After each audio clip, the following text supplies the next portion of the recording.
Hello, everybody. Welcome back to Debate Dissection, where we will be taking some surgical tools to our latest debate that was given to us by my wonderful co-host, Ember. How you doing, Ems? You're recently back from a convention. Yes, it's been a busy bit. Of course, we missed last week because I had my annual Comic Con, NocoCon here in New York State. There's a lot of course, running an event. There's always a lot of minuses, like a lot of pain, for instance. But we had record attendance and seeing so many people just having the time of their lives. It's a peak experience. It's absolutely wonderful. And then today I was at my local Pride Fest, and that hurt too, but also was fun. Yeah, happy Pride Month. Happy Pride Month to everybody out there. I choose to celebrate it. As I was talking to Ems earlier, I sort of did a Turek video for my last Fundamentalist Fails, and it was really bad. Like, if you want to see some of the most horrific arguments against gay people, like, seriously, it is laughably bad.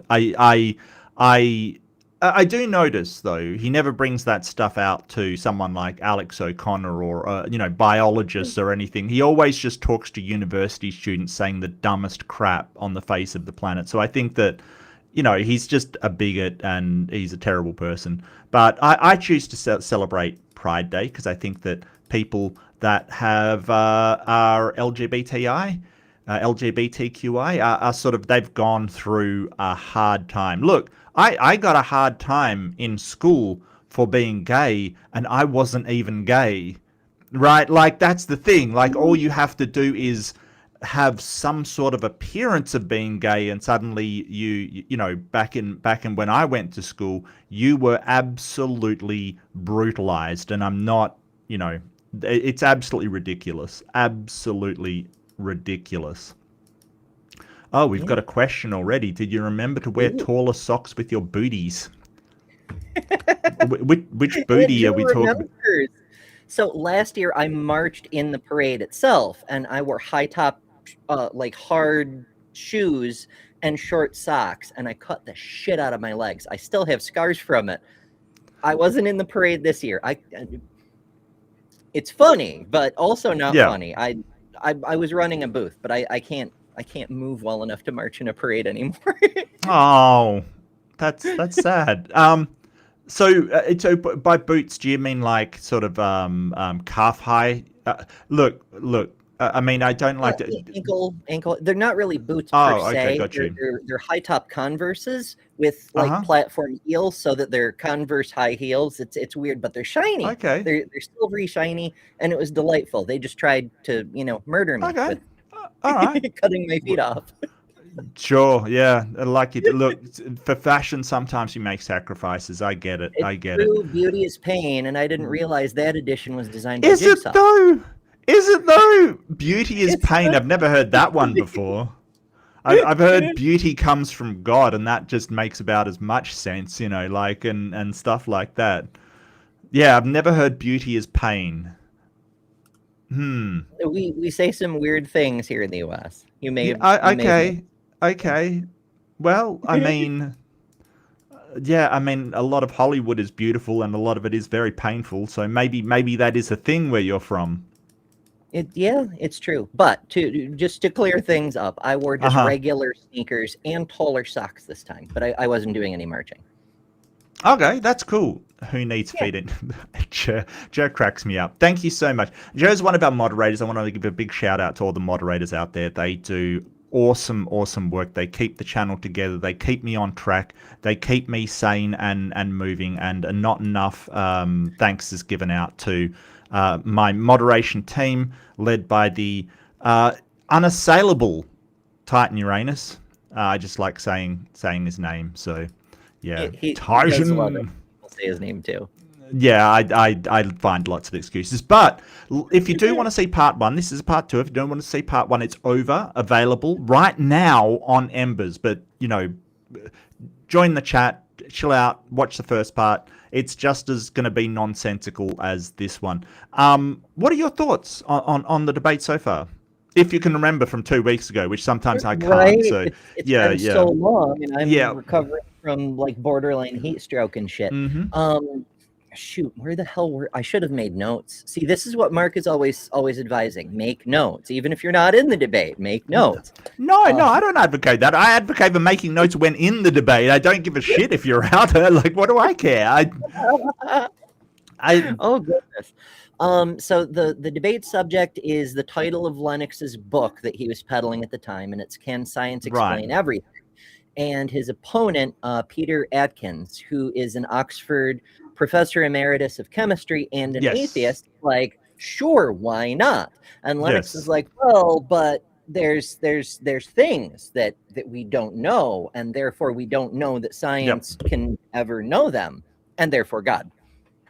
Right. And I think that like the perspective that, yeah, but at one point we would say that about a lot of things that we now know about. Right? Like, we do know about them now. It's very easy to say, hey, we'll never completely understand quantum physics kind of thing. But we said that about some elements in physics a while ago. Like, we'll never like, they didn't understand how birds could fly and things like that. And they were like, oh, the realm of the air is for the birds. And, you know, if God had meant us to fly, he would have given us wings, because apparently it's the will of God keeping them up there. And we'll never understand. And, you know, flight, we've pretty much got covered. Yeah, we kind of, we nailed that one. Yeah. But I think for the longest time, there was that myth that, you know, bumblebees defy the laws of aerodynamics. Of course, that meant there was a misunderstanding in our understanding of the laws of aerodynamics, but also we the people who said that didn't actually observe bumblebees. Once an entomologist actually looked at how bumblebees fly and was like, oh, the wing is producing propulsion on both the forward sweep and the backward sweep. Yeah. That's more than enough lift. It's fine. Yeah. You know, I heard that one, and maybe I propagated it, you know, that was so widespread. Actually, really interesting. I saw this documentary on how houseflies fly, and that was absolutely fascinating, because apparently they curl their second wing into kind of a tube shape and then beat the first wing, which causes like a vortex kind of thing. They're like a little mini jet engine. And I was like, wow, that is awesome. Like, that is so cool. Like, you know, and just that's a common housefly kind of thing, you know. Yeah. But I remember like, I saw it ages ago when I was really young, and I thought it was cool the way that, like, they sort of slowed down time to sort of try and show you how you know, your average housefly sees time kind of thing, because their metabolism is so fast. Yeah, and you know, I thought that fascinating.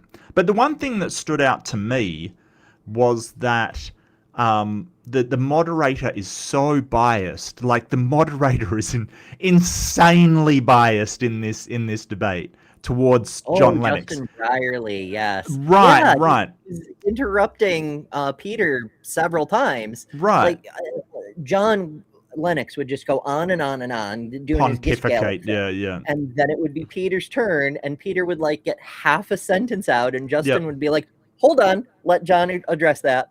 Yeah.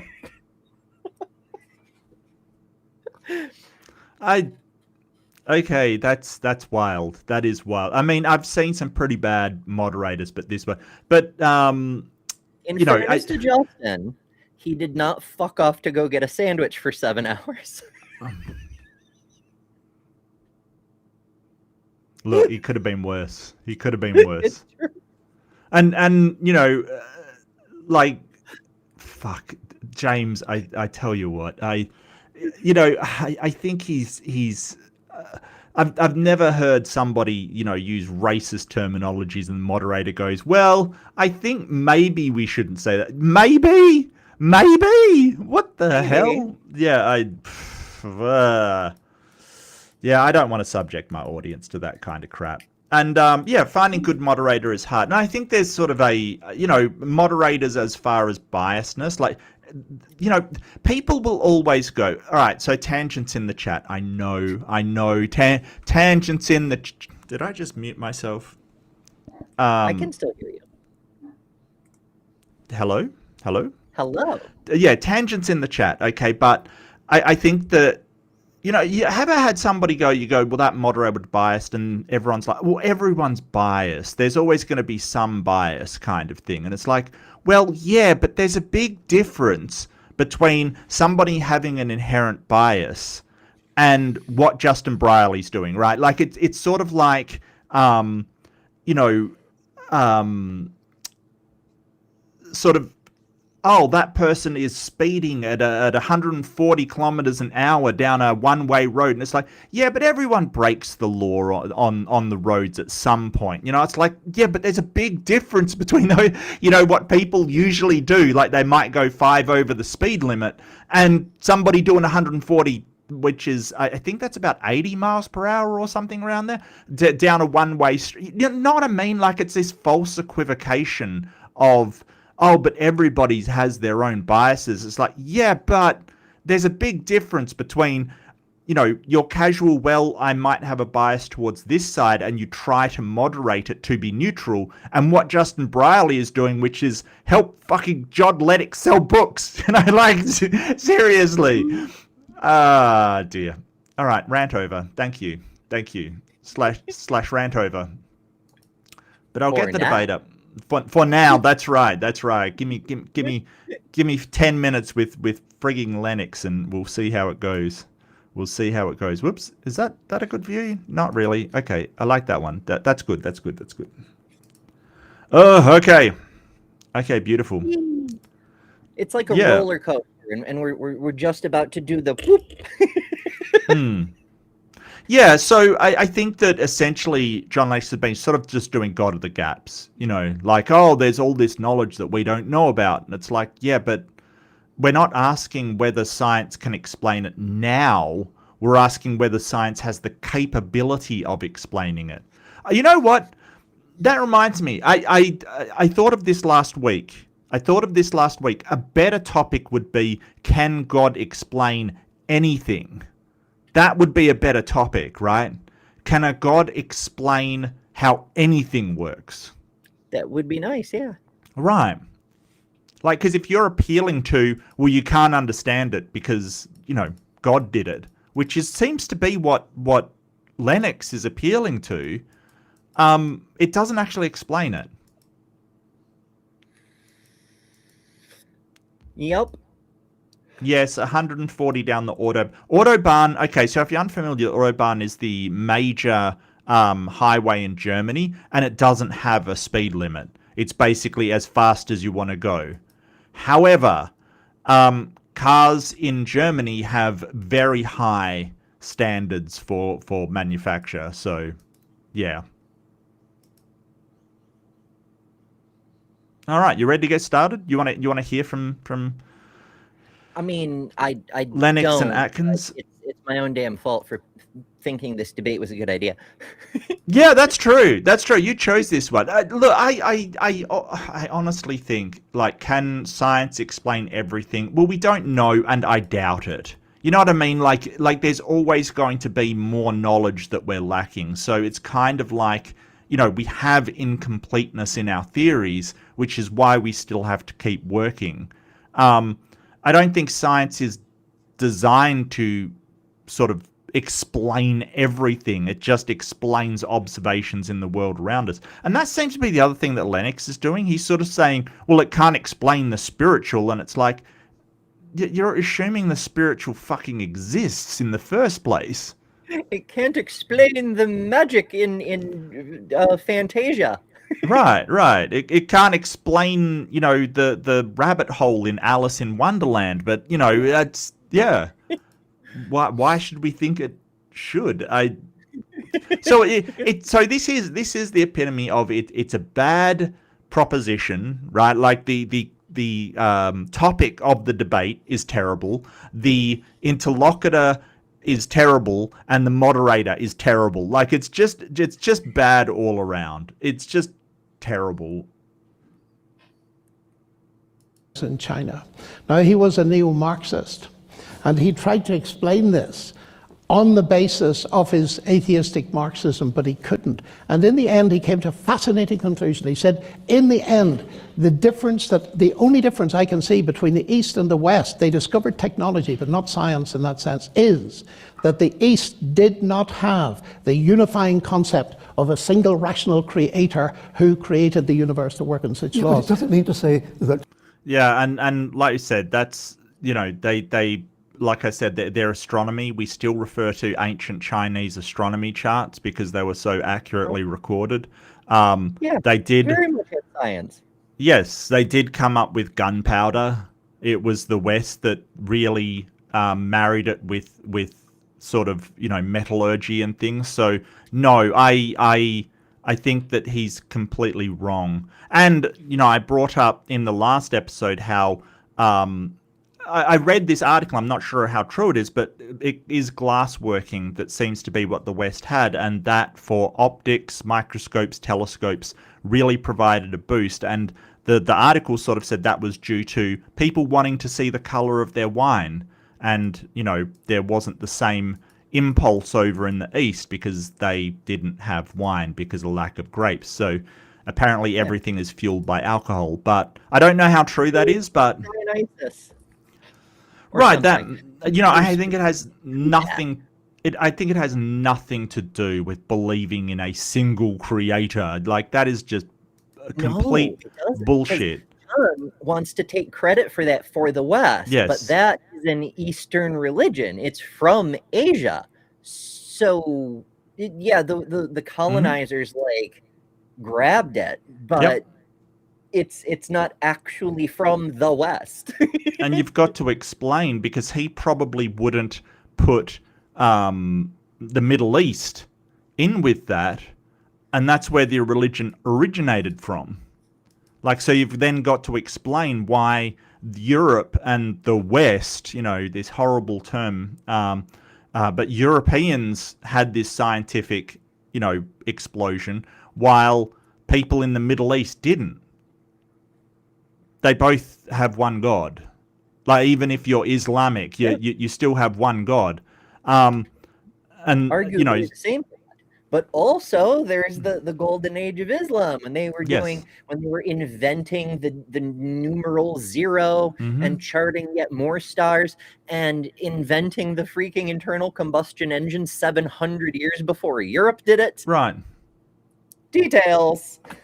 Yeah, there's this sort of real cultural appropriation of science towards Western institutions, and don't get me wrong, the science created in West, the European institutions is great. It's fantastic. It's where the Enlightenment arose, but that doesn't mean to say that nobody else had any contribution to it, kind of thing. Science is standing on the shoulders of giants, and that sort of scientific sort of locus moves around the place, like the golden age of Islam, the Enlightenment, the scientific revolution, the Silicon Revolution. It kind of is in different places. No one has a claim up. They can't just say, hey, we invented this, or we came up with, so it's ours now.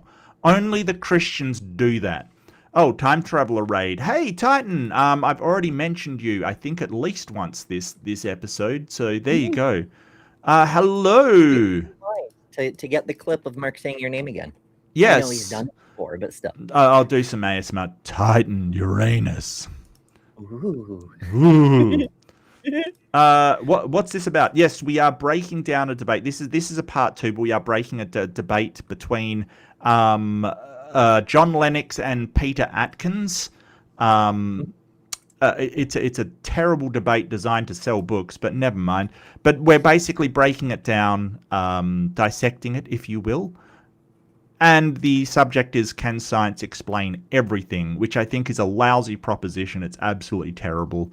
It's, but I mean, I don't understand it, because the ancient Greeks were doing science way back in the day of, Archimedes and Pythagoras, right? They were doing maths and science. They didn't have a single creator. So how were they sciencing? Like, it's just, this is a ridiculous statement by Lennox. Just another ridiculous statement. Mm-hmm.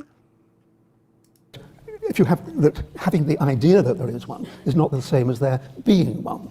So, But Peter, that's obvious. The thing is, it doesn't make it false, but it's part of the cumulative evidence for explanatory power, because in most of these areas... He said one word and was cut off. Yeah. Like, Also, what explanatory power?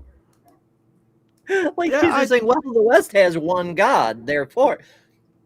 What? It's communicative. Well, what about all the other things, like, you know, Europeans traveling all around the world and kind of killing a lot of people, you know, like colonialism? People generally don't... Everyone's technology? Among other things, yeah. But people generally don't invest a lot in scientific progress when they're, like, having their lands taken away and they're being forcibly marched off. Let's face it, you know, like, the West has done great things. It's also done terrible things, like a lot of civilizations out there. Like, why are we sitting here going, oh, well, because this scientific revolution occurred in Europe, it now belongs to us and you can't use it. Like, what are we doing here? Like, seriously. You know, it'd be like if China came out and said, hey, we made all these amazing discoveries and things like that. You can't use them now.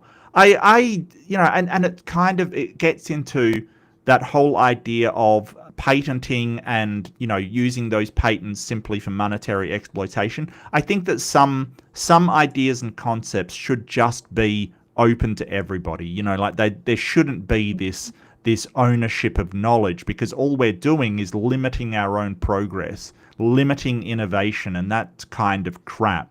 I understand why it's done, because if a company invests the amount of money, they want to get a profit out of that money. I get you.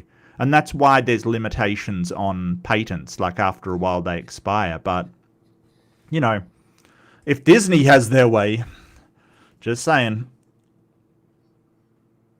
We're making inferences to the best explanation. And an explanation that makes sense to me, that is that the reason we can do science is the God who created the universe also stands behind the human mind. That makes much more sense than a reason that says we're simply the random product of unguided processes. I want to talk about reasons, because you've both brought this up, and explanations, different types of questions.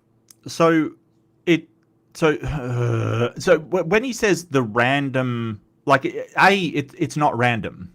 Like, if he's talking about evolution, it's not random, right? It's not a random thing that humans became intelligent enough to do science, right? Like, it wasn't random. Like, we're very, you know, we put all of our stat points in intelligence. You know, like, if you're playing the Fallout or whatever, we stacked intelligence. That's what we did. Right? Our perception, terrible. You know, our eyesight is probably the best sense we have. It's still not great. You know, perception, terrible. Strength, terrible. Endurance is pretty good. Pretty good endurance, you know, pretty good endurance, I gotta say. And handy. So we have diversified a little bit. Yes, but, you know... Sorry? We're not the only ones with thumbs. In fact, some of our cousins have even more thumbs than we do, which I'm a little envious of. Also, tails. Have you ever, like, had full hands and just wished you had an articulable tail to, like, hold a coffee cup or something? Yeah. That would be awesome. Yeah. Or, you know, hang off something. That would be fun, I think. But anyway, like, you know, but humans just dumped most of our points in intelligence, right? And that isn't a random thing. It's deterministic. It's basically the closest organisms to us are bonobos, chimpanzees, and because of where we live, the savannah, we used a whole different traits than chimpanzees and bonobos. Like, that's just how it is. And so he just doesn't understand that it's just not random chance that where we are like we are. That, you know, that isn't random. You know, maybe he's making an allusion to, you know, life started randomly, but I don't know. He I kind of don't is just think so. Because remember, yeah. he hangs with those Discovery Institute fellows. He's Oh, a that's big right. fan Yeah, of intelligent design. yeah. Which is just I y- humanity does seem like half a chromosome away from a chimpanzee, in my opinion. Like seriously, the parallels between us are actually frightening, frightening. Yeah. And some of us are a little closer than others. Apparently Honestly, not, but I have never seen a chimp say, well, I can't explain why bananas are tasty, therefore God. right, right, right.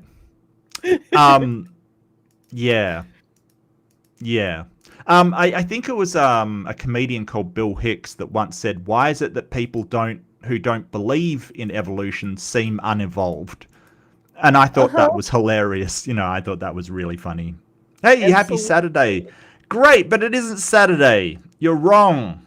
And I will die on that hill. I'm in Australia, by the way, so it's not Saturday here. So you're just objectively Time wrong. travel. It's what. So I had a friend in high school.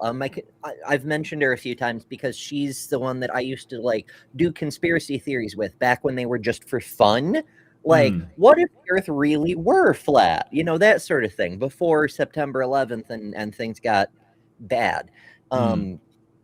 She didn't believe in evolution. She'd always say something like, "I didn't come from no monkey," and I'm like, "Well, it's true. Some of us may not have evolved from monkeys. We're still there." Some of She us did may not not have like evolved. Wow. Yeah, I can't imagine why. Yeah. Yeah. Wow. That we ask. Peter, you've said there are sort of nonsense questions that we simply shouldn't be asking because they're not the kind of questions we should be pursuing, like, is there a purpose to the universe? John, from what I can tell, you believe those are valid questions because they are, even if they're of a different nature to the specifically Purpose scientific questions and intention questions are among the most. It didn't even let him say anything about it. No. What are you doing? Like, okay, so here's the thing.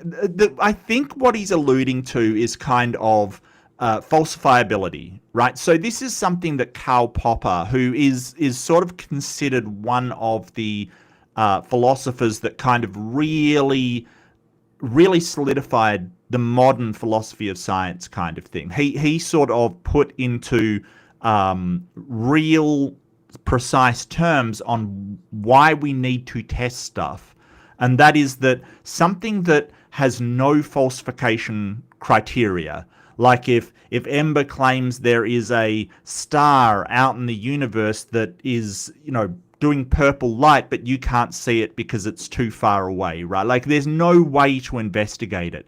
It's kind of one of those nonsensical sort of questions, like, does this star exist? It's not even worth considering if you can't falsify it, right? Like if you can't actually test it to see if it is true.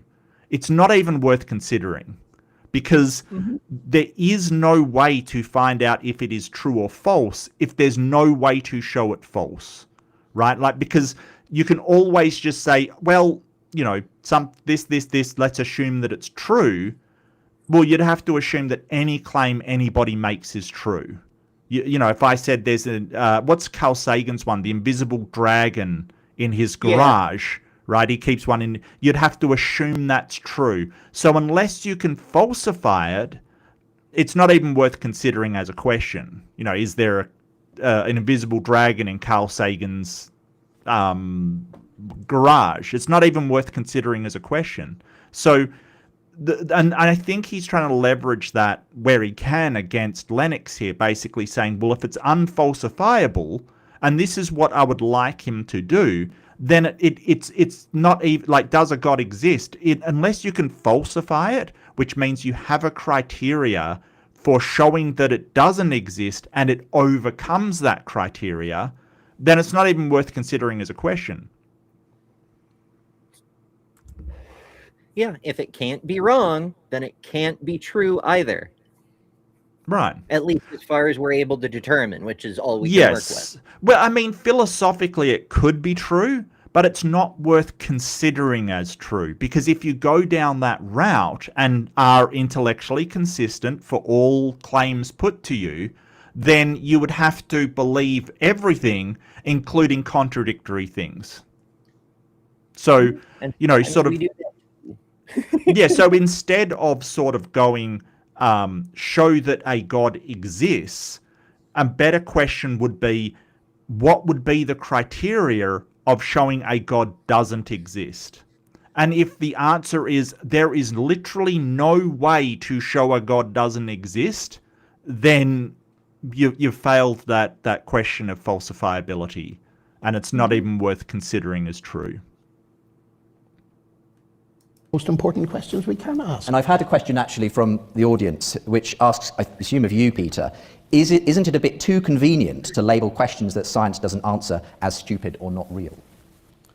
Well, it seems very sensible to clear the way so that you can have a sensible conversation about real questions.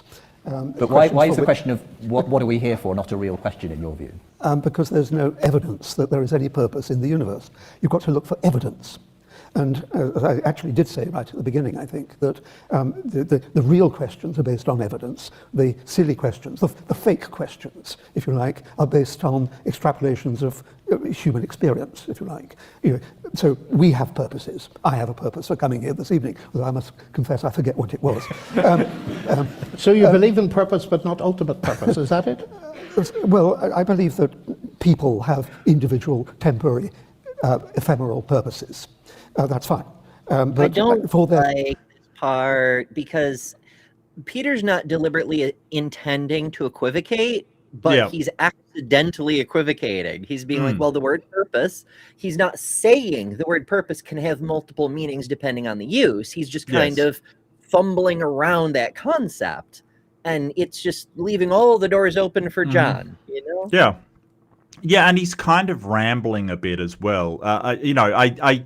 I would guess maybe he is flustered because of the not only is his opponent interrupting him all the time, the moderator is as well, and now look, the audience too, apparently. And now the audience apparently, now the audience has more time than he does.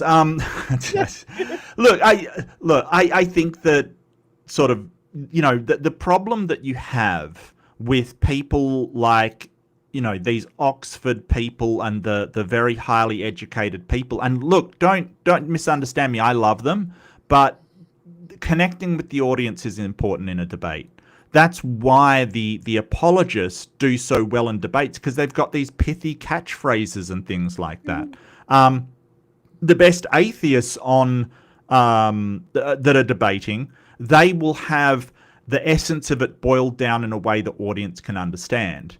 And I think sort of with Peter at the moment, sort of he's just rambling a bit and not getting to the point of, why isn't it a valid question? Because there is not, if you can't falsify something, there's no answer to it. Like you're not going to get an answer to whether it exists. You just have to assume that it exists because you can't test it at all. And he's sort of saying, well, it stands in the way of real questions. Yeah, it kind of does. But a much better way to phrase that is that if you assign to God everything that we can't explain, you will never look for another explanation. You will be content with God did it and never move beyond there.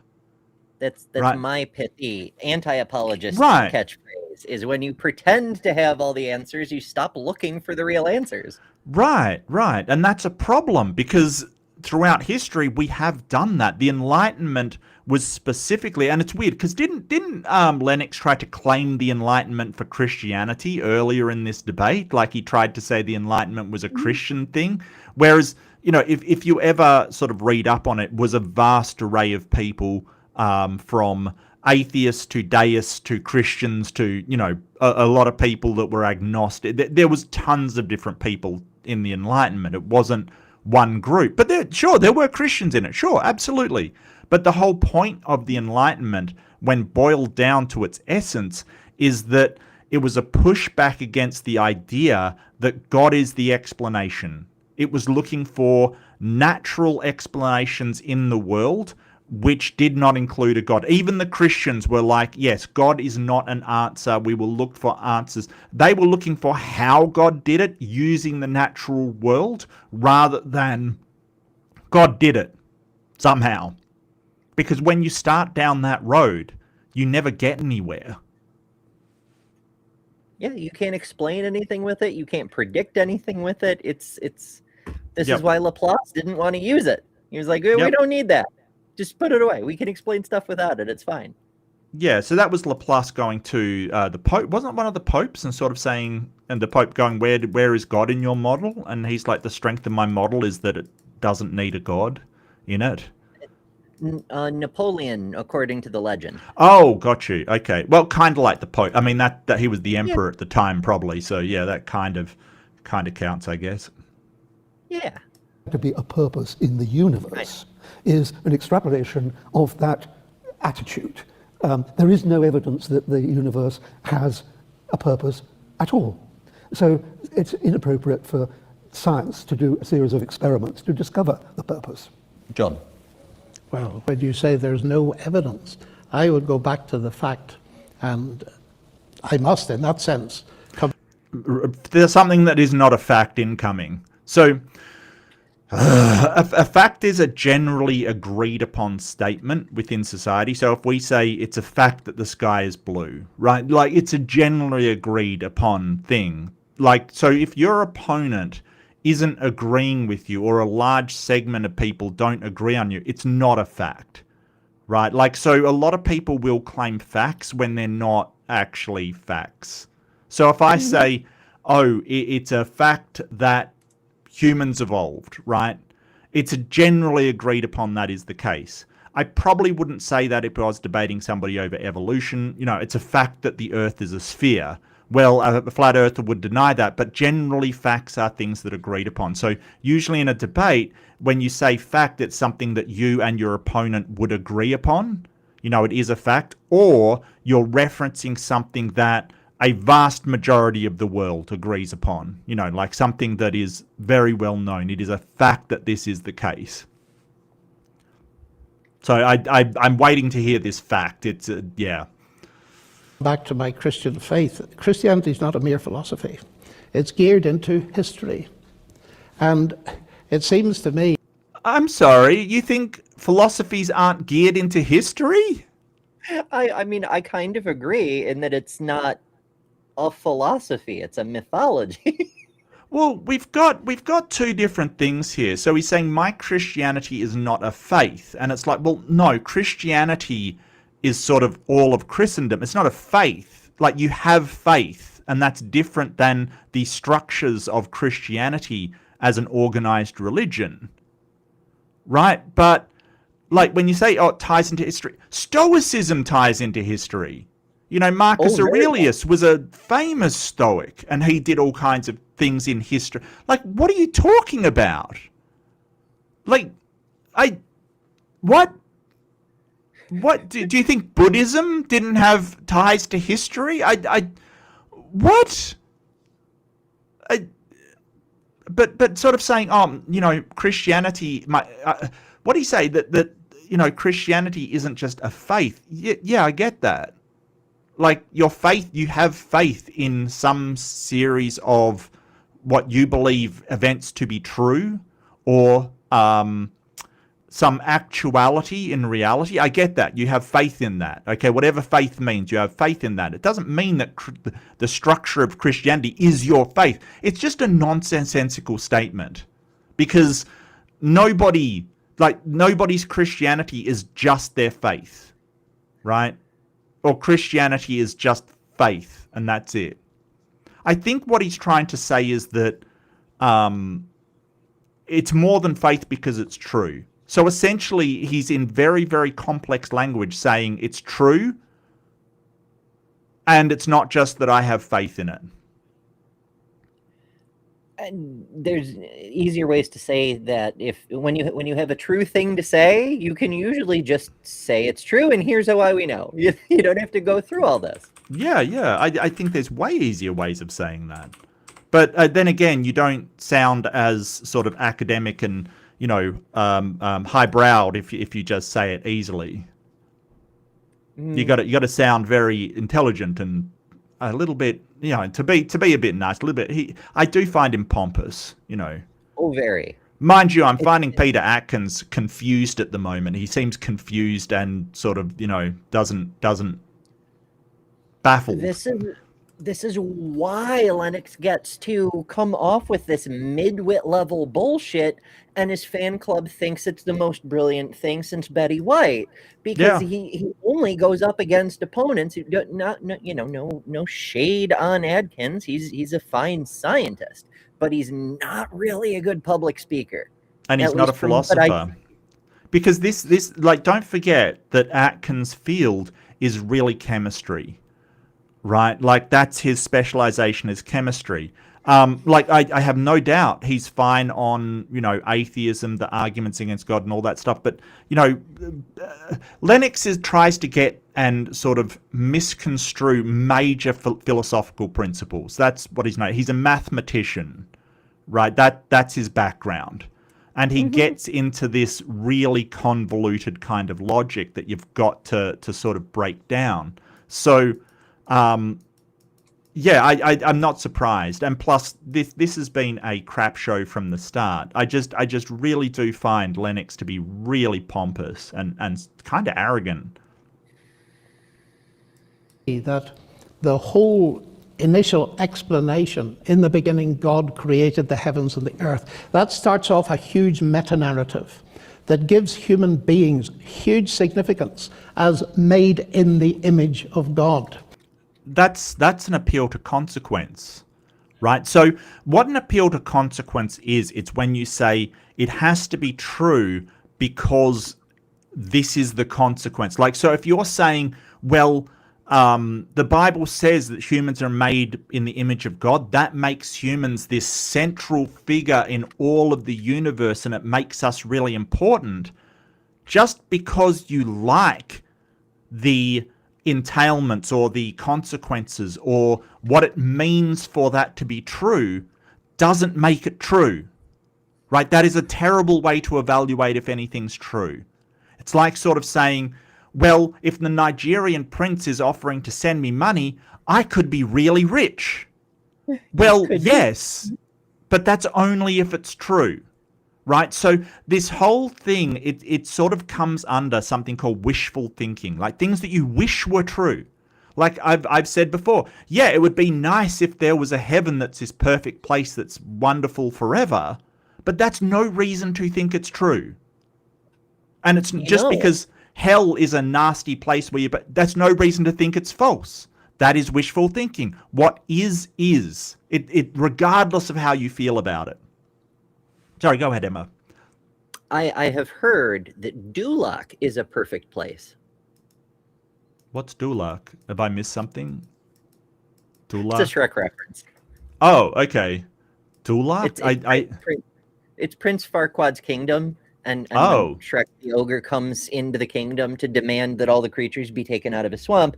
It's a Disney World-like experience. Like animatronics pop up and do a whole musical number about how Duloc is the perfect place. It's like no, I've seen it. I just didn't know the kingdom name. Okay. Yeah. Well, no, I've seen it. Right. I only remember, the only thing about the kingdom that I remember is them going to the castle and it's huge, and he goes, it's compensating. Do you think he's compensating for something? And I'm like, this is a kid's movie. This is awesome. I think that's one of the first movies that realized in order to be successful, even for a kids movie, you had to include stuff for adults as well that the kids just wouldn't understand. Always done that, although I'm not entirely a little bit, yeah. I don't know.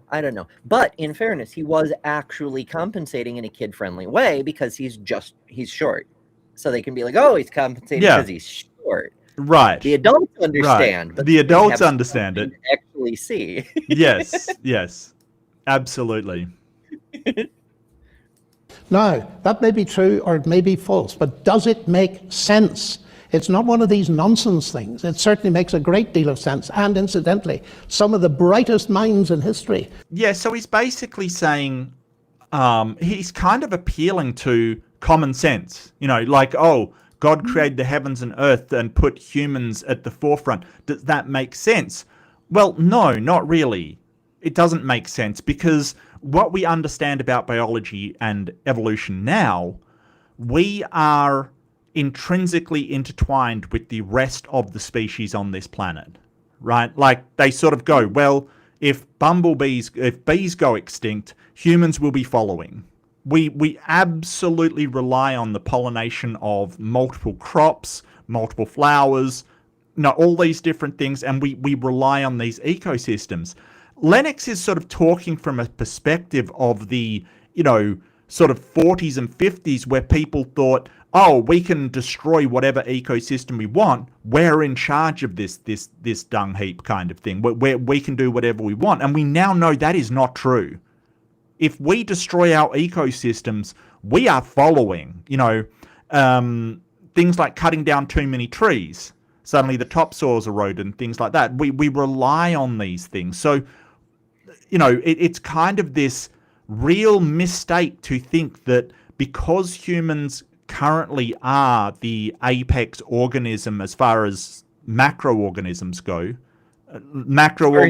okay, that we can do anything we want and, everything just bends to our will. It's not true. It's absolutely not true. And we encountered this with, the hole in the ozone layer. We're encountering it with global climate change. We're encountering it with all kinds of things, that the world is a lot more interconnected and a lot more interdependent than we thought it was back when Lennox was sort of a young man. Like, we were mistaken. We don't necessarily just play the tune and the world follows. There are consequences for doing this stuff. I mean, look at Australia, and someone brought it up, I think, in the last stream. Like, we introduced cane toads to get rid of these wasps on sugarcane. They're now out of control. We can't just mess around with the ecosystems like that. It goes badly, very badly. So yeah, it's sort of that man is not the island that he thinks we are, and the prime force on this planet that he thinks we are. Right. We don't get to just use divine power and make the environment obey us. We have to build artificial caves to live in. I'm in one right now because the world does not obey humans. It's not. It's nuts. And he's gearing up to do an appeal to authority. And to be clear, there's two kinds of appeal to authority. There's appeal to irrelevant authority, which isn't a fallacy. It's like, well, here's what the people who are experts in the field think, and here's why they think so. That is a reasonable thing to do. What Lennox is doing is a whole bunch of engineers and mathematicians also believed in God. Therefore, smart people believe it, so it must be true. Yeah.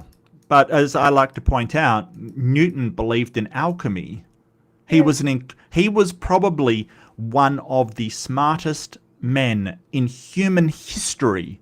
Out of anybody that lived, Newton invented calculus, incredibly, fantastically smart, and he also was trying to turn lead into gold completely unsuccessfully, and probably died of mercury poisoning because he was handling quicksilver, which is mercury. They found incredible amounts in his corpse.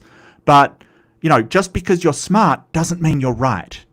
Like, this is a common misnomer. Oh, well, they're intelligent. They did this work in maths and physics and all of these things. They must be correct about this. No, they don't have to be. They can be completely amazing on math and be completely wrong about alchemy. Like, it's absolutely... Oh, there's a good question. You must sleep. Do you ever wonder why?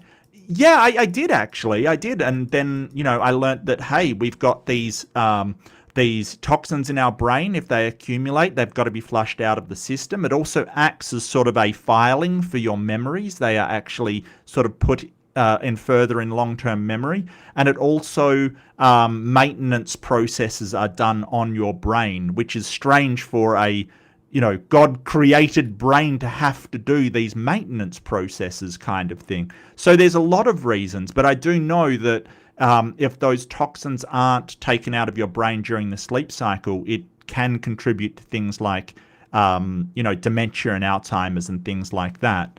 It can be highly problematic. I think the longest a person has gone without sleep is like about 3 days, I think, or something like that. No, It's longer than that. Oh yes, the U.S. military, Navy SEAL training, for example. There's a program called Hell Week where you have to go 7 days with no sleep, and on the 7th day be 100% combat effective. Wow. Okay. It sucks. Well, I think. Well, I think after a certain time, people they die. They just die. Oh yes, you will eventually die. First, you'll go fucking crazy. Yeah. First, you'll go crazy. So, yeah, we understand why people sleep, and it's got nothing to do with a soul or a spirit or anything like that. It's to do with the brain not being able to accumulate those sort of massive amount of memory and massive amount of sort of toxins that it builds up while it's at peak operating performance. It needs to do maintenance. There's also evolutionary reasons as well. For one thing, energy conservation. Our brain uses up a tremendous amount of the total calories of the body, roughly 25%, give or take. And when you sleep, you can cut that down quite a bit. And so it helps you preserve energy until it's time to go hunt or gather, whatever it is that you do next. And also, certain hormones are only released during sleep. So rebuilding muscles, healing tissues, this sort of stuff, sleep helps promote these. Yeah. And so energy is the reason why I claim that I'm bald, because I think so much that the hair is burnt off my head from that energy release. That's my story, and I'm sticking to it. Brains are exothermic. Yes. Yes. Well, I mean, the other one is that I'm highly evolved because we don't really need head hair anymore. So obviously, if I can wear a beanie, then I am more evolved to fit my environment. That's my story. I'm sticking to it. Don't at me. Or if you disagree, leave a comment. I'm up for it. I'm up for it. Well, there is something to that. A little while back, Erica of Guts at Gibbon released a short every day for, I forget what the theme of the month was, but it was something about primates, because primatology is her thing. And she was like, why do we have head hair, but not other hair like the rest of the primates? And of course, we do have body hair, but nothing like our other primate cousins. Right. And TLDR, it goes to that endurance we were talking about earlier. We traded body hair for more sweat glands so that we could keep going for longer. But we kept the head hair because there's so many blood vessels up in the scalp and whatnot, and to protect from burning and heat stroke and all sorts of things. But now that we have these nice fancy artificial caves, we don't actually need the head hair as much anymore. And so evolution, we may not be phasing it out, but there isn't a selection pressure in favor of keeping it like there used to be. Yeah. And I guess it might help with sort of, protecting against sun kind of thing, maybe. That might be a thing that it might do. Yeah, there could be a lot of reasons. I mean, it could be sexual selection, right? Like this is why the peacock has such an ornate sort of arrangement of tail feathers. It's because if you select for that, if the mate always goes for that trait, then that will be what's propagated throughout the species. We're aware of how this works. Oh, for sure. And no question, not everyone, but a lot of people are more attracted to people with great hair, as it were. And of course, that varies based on personal taste. Some people like really colorful hair. Some people like short styled hair of natural colors, or whatever it is you're drawn to. That's what you're drawn to. But hair can be part of attraction. Absolutely. Yeah, absolutely. And you know, I think that whenever you're talking about this thing, like why are traits present in organisms, it may be a very, like, it's never really just one thing. Like, it's never just, oh, here is the one and only reason it exists. It usually is a combination of a lot of different things. And this is what makes biology so messy. It's never just, oh, this is the reason and that's it. It'll be a combination of a lot of different reasons. You know, we have a tendency to simplify these things. Yeah.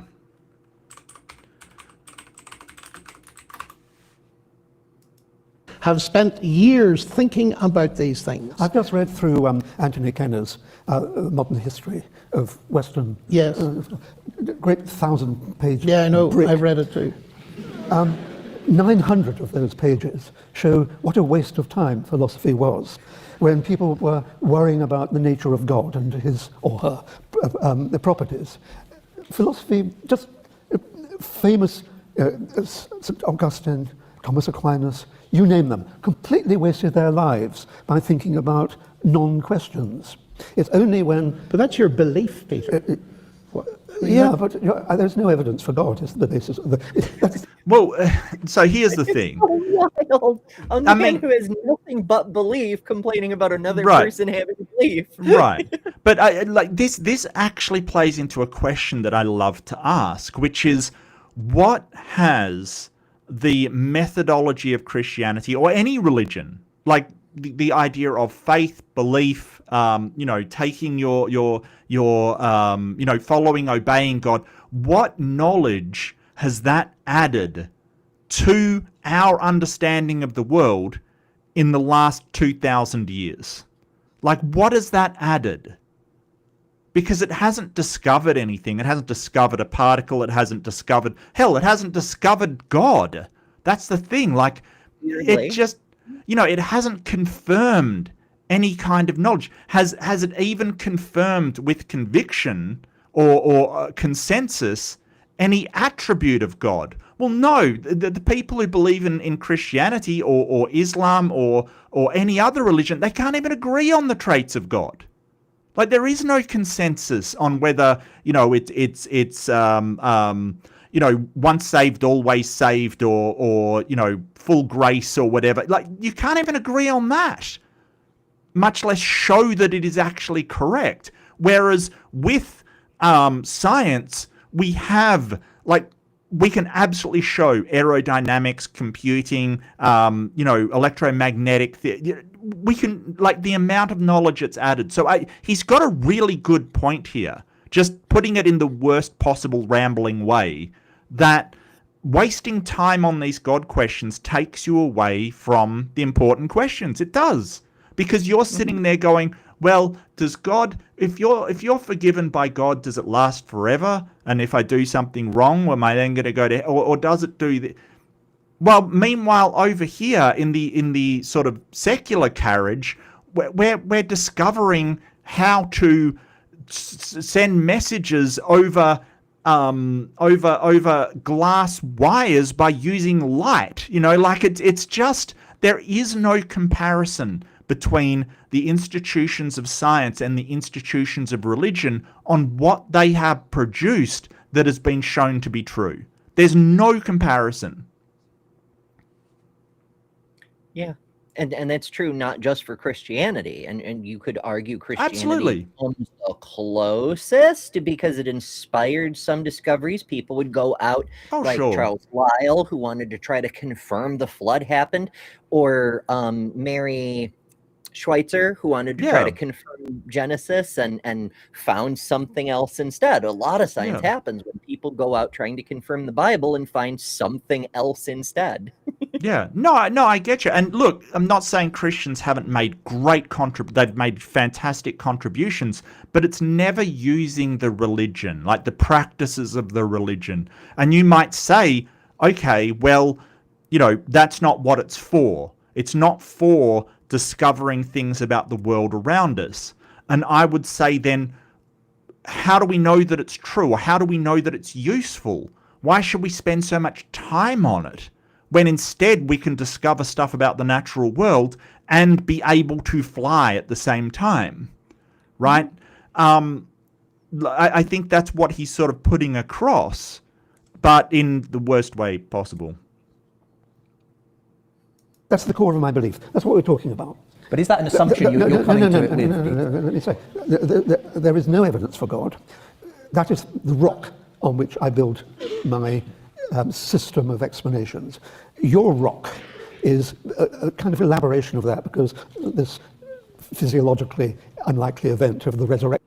Okay, so it's very hard, because you have to say, he's saying there's no evidence for God. I don't think that's true, right? Like, so if you're going to go for the crucifixion, right, or the Bible, for instance, you can count that. It's bad evidence, right? Like, so that's where they sort of get you when you say there is no evidence for God. What you're really saying is there is really insufficient evidence to justify a belief in God. And this is where you get precision in the philosophical terms kind of thing. Because if you're saying there's no evidence and somebody says, well, I saw an angel once, that technically is evidence of some sort. It's anecdotal evidence. It's not great, because there's people that have seen aliens, Bigfoot, and, you know, their dog do fly up into the sky.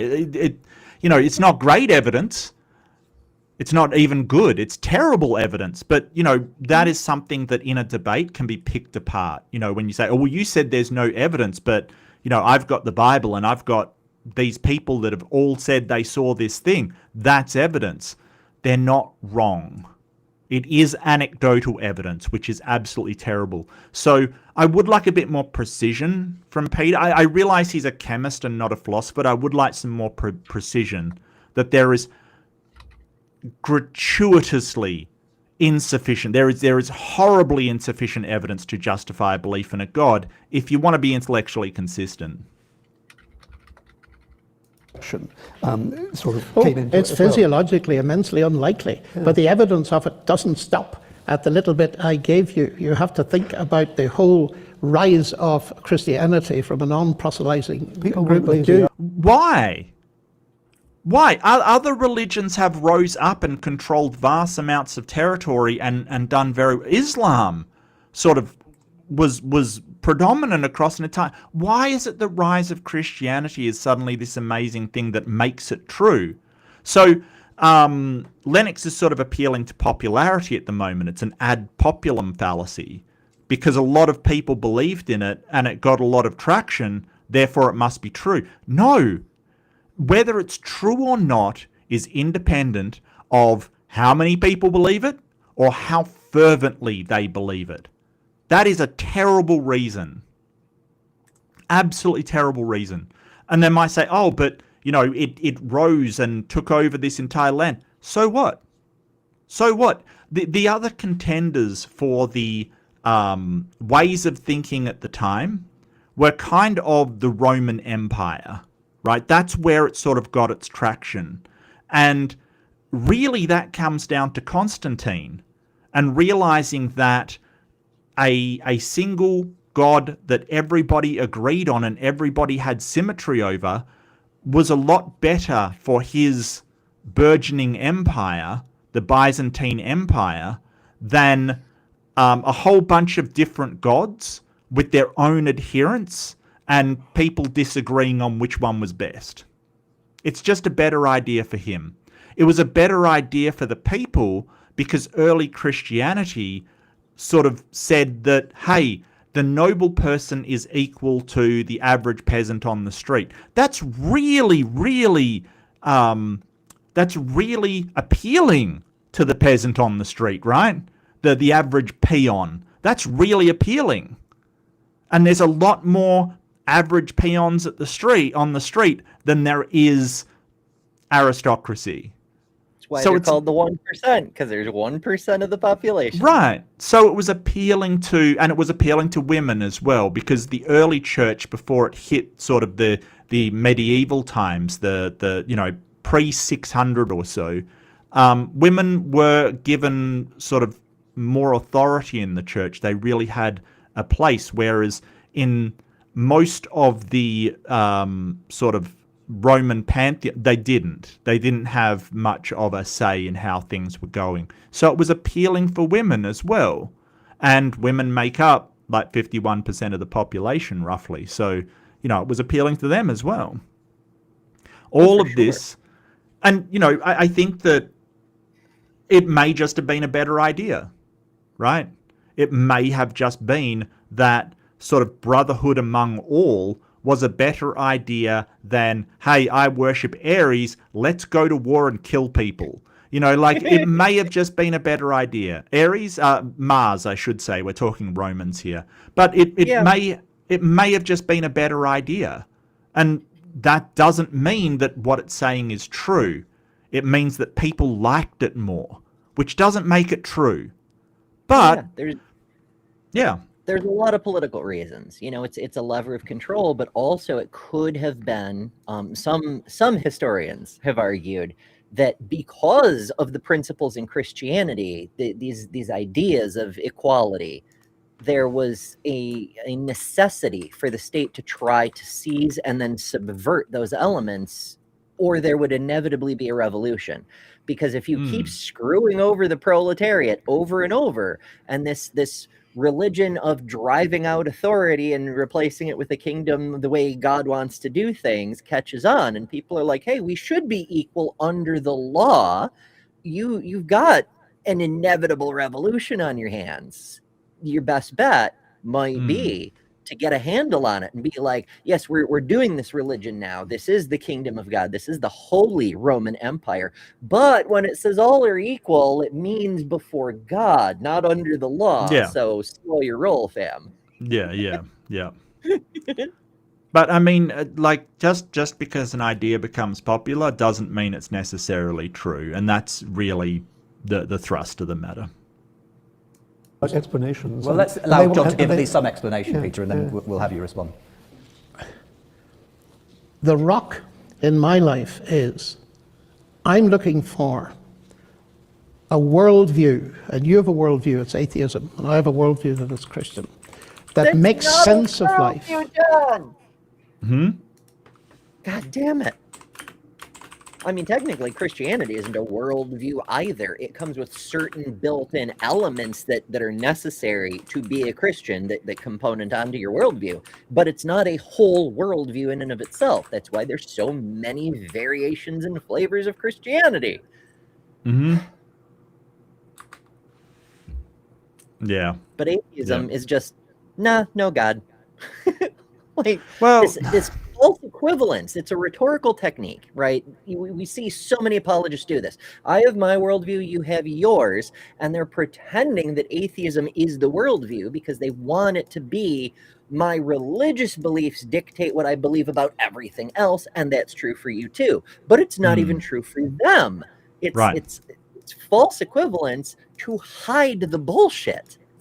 Fallacies within fallacies, I suppose. Yeah, why not? It's fallacies all the way down. Yes. Yeah, no, atheism isn't a worldview. And look, there's been a lot of disagreement over what atheism is. And I think that from my perspective, I will default to the philosophy of religion sort of definition of atheism, but it really doesn't worry me at all.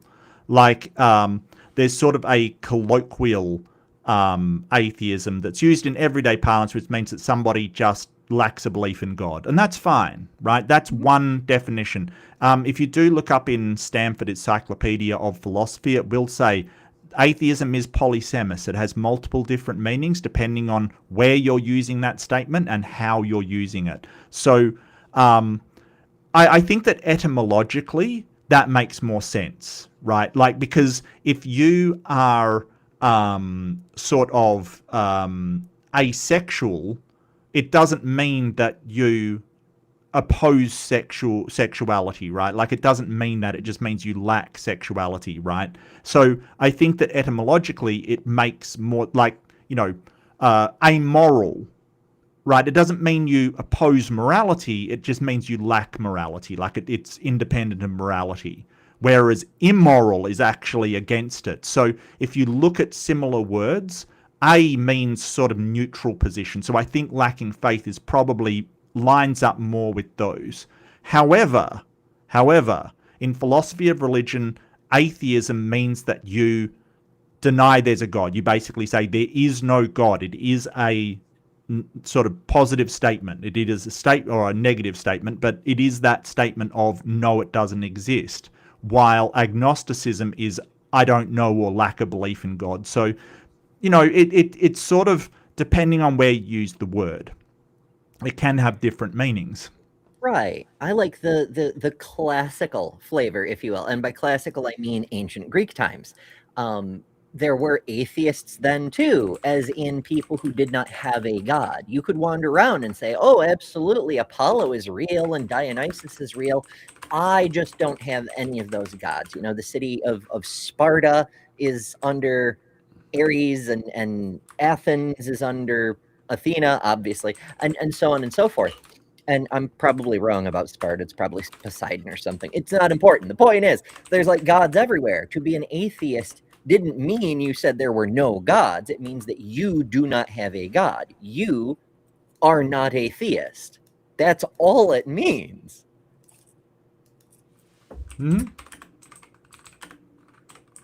I could run around and say all the gods are real. I just don't worship any of them. I'm still an atheist. Yeah. And I think that it is sort of, I mean, it's not really an argument, but it is sort of something that is said that gets at the heart to it, whereas every religious person is an atheist to other religions. They don't think those other gods exist, kind of thing. And gives me a meta-narrative. Sorry? Except the universalists. There's that's true. That's true. There's the Unitarian Universalists, which is like everyone's going to heaven, but ultimately Christianity is true. But then there's like the Universalist, which are just like all religions are true. Asterisk. If you believe it, it's true for you. Yeah. Kind of. Yeah. Big enough to live for and live in. Now, we've been talking tonight, all up to this time, about science and evidence that might come from the natural world. I believe that the natural world with its laws that Peter writes about brilliantly, and I envy him his ability, those very laws are indicators, to my mind, of a divine mind. The fact that at the heart of biology is the longest word we've ever discovered, the genetic code, is again consistent that this universe is a word-based. What did he say? At the heart of biology is the longest word we've ever discovered, the genetic code. It's not a word. What are you talking about? What? Although that makes me wonder, what's the longest word you can spell with only 4 letters? And remember, they're not actually letters. That's just the first initial of the chemical. Right, the chemical. Letters, John. Yeah, so there's 5 base nuclear bases, thank you. So there's TAG C in DNA, and then U. So that's taurine, cytosine, and adenosine.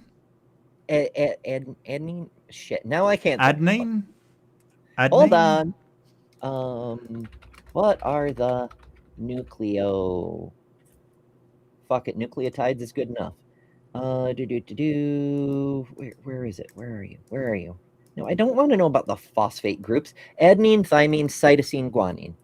Guanine, and then uracil. Thymine gets replaced by uracil. Yeah. Uracil in RNA. Yeah.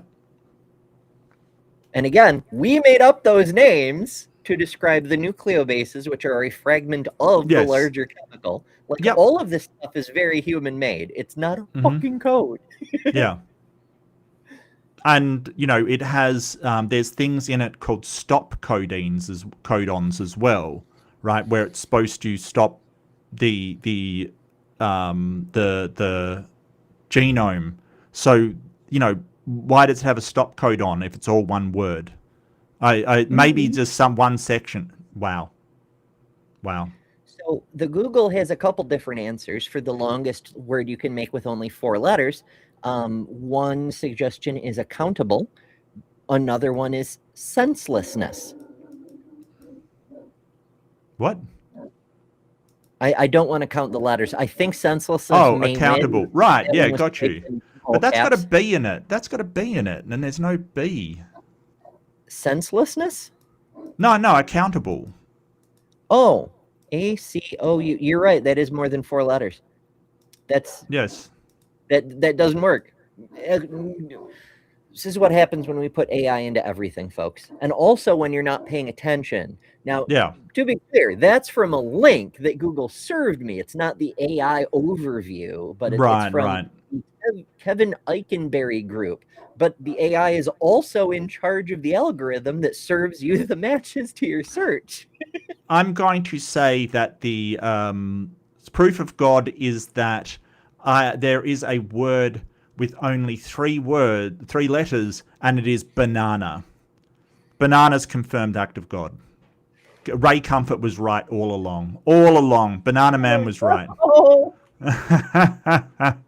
damn it, Ray. How could Damn it, Ray. You New Zealand Kiwi scamp. Mind.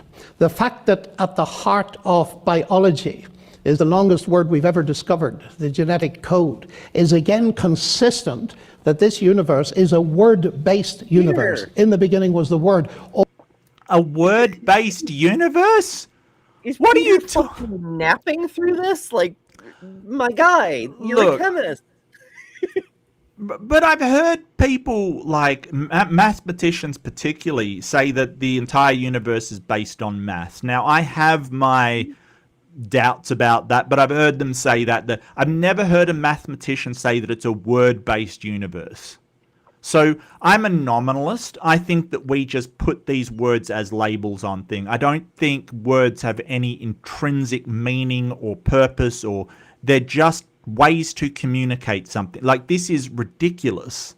This is absolutely ridiculous. It's a word-based universe. Because your Bible says that in the beginning there was the Word, and the Word was... Like, seriously. What the hell? That is insane. Like, what makes it word-based? Is he a Scrabble player? Like a diehard Scrabble player or something? What the hell? It's so fucking... So, like, this is it reminds me of that old saying about how to a man with a hammer, every problem looks like a nail. It's been coming Right. up a lot recently.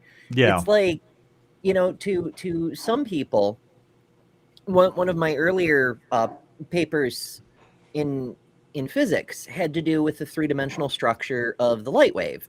And TLDR, it bears a great deal of resemblance to the DNA molecule, at least in the form of the double helix that it makes as it's moving through space. Right. And immediately after the publication of that paper, I started getting letters saying, oh, proof of God. I'm like, how the hell do you figure that? And they're like, well, the DNA looks like the light wave, and therefore it's physical matter attempting to recapitulate the light, proof of let there be light, therefore Christian God. Why are people like this? Wow. That's just about as bad. Do you remember when Pat Lowinger, who's a very good archaeologist, I remember him going and sort of excavating mounds in Cornwall in England. He did the most senseless debate I've ever seen with a guy saying that because the week is 7 days, God exists. And that was... We were seriously questioning his mental health afterwards, both of their mental health afterwards, quite frankly. For real. Because... I someone bring that up to Shannon Q years and years ago. Yeah. And I'm like, 7 days, but they're all named for other gods. And also the sun and the moon, technically. But whatever. Yes. Yeah. Wild. All things were made by him. So I see evidence of rational intelligence all over science, but I see that the alternative... Yeah, I see evidence for rational intelligence all over science. It comes from humans, mate. What are you talking about? Mm-hmm. I think I know what he's saying. He's sort of saying, I see rational intelligence all over nature. And I think that I've heard this argument before. Of course, we all have. Look at the trees. You really have to cherry pick what you mean, or cherry pick what you're looking at to say there was rational intelligence involved. Because when we look at these systems in nature, they don't seem like they're what's called a top-down design. Like somebody designed all of the systems to interlock. It's sort of a term that's used a lot in computing and networking, where you have systems that are designed entirely from the top, and that's top-down design. Now you have systems that were designed separately, and they're kind of just put together, right? Like you might have a system over here for, monitoring water levels, and you have a system over here for controlling pumps, and then you link them up afterwards because they were working separately. Now you need to put them together. That's bottom-up design, or at least middle-up design. It means yeah. Well, that's a thing where like you have a number of systems, you link them to something else, stuff like that. And the natural systems, they look more like that bottom-up design. They look more like these systems working independently, and then they were kind of smushed together because they have all of these things. Like what you end up with when you do that to different systems is you have, code and systems that don't have any purpose anymore, right? Like, if you're marrying up these systems, you might have had a section of system for controlling the speed of the pumps, but when you put them together, you have this part over here handle it all, and it just sits there doing nothing, right? There is sections of code in some companies that is not needed anymore. It's just not needed because it was for something else when they weren't connected to one another. So it's just sitting there with nothing to do. And we see that in nature all the time. All the time. Mm-hmm. Top-down design is a lot more efficient than that. So I do not see what he's seeing. I think you have to really cherry pick it in order to see that. I don't even think it's cherry picking. I think it's starting with your conclusion and then post hoc rationalizing back to a premise. Yeah, sure. Of worldview, atheism undermines that, although it perceives the very same rational intelligence. And so as explanatory... What? Atheism undermines that even though it perceives the same... Is he a pre-sup or something? This is getting a little pre-suppy. Like, you see the rational intelligence, but you're just denying it in your unrighteousness. That's the kind of thing. I could turn around and say, well, you know that God's a fairy tale. You're just denying it, trying to be righteous. That's the argument. That actually is true. In fact, that may be exactly it, is he does at some level know he's just believing in fairy tales for small children as a grown adult because of motivated reasoning and wishful thinking and whatever else. He knows it's a children's story that is definitely demonstrably not true. And so he just reverses it. He's like, well, you're denying the truth. Well, I would never, I do not make statements usually about whether people actually believe something or don't believe something. Because again, don't forget, unfalsifiable questions are sort of not worth asking. I think that if you have behavior that people exhibit that suggests, that they don't actually believe in what they're saying, like they're being very bad faith in a debate, or they've said things that are lead you to believe that, that's one thing. But usually if it's just somebody that says, I believe in God, I would never say, well, you don't actually believe that. I think that's just doing the same thing the Christians do doesn't make it right. And he may very well absolutely believe in this bullshit. But, to tell me, oh, well, you see this thing in nature. Actually, I don't see intelligence in nature. I don't. A lot of it is really nonsensical. Why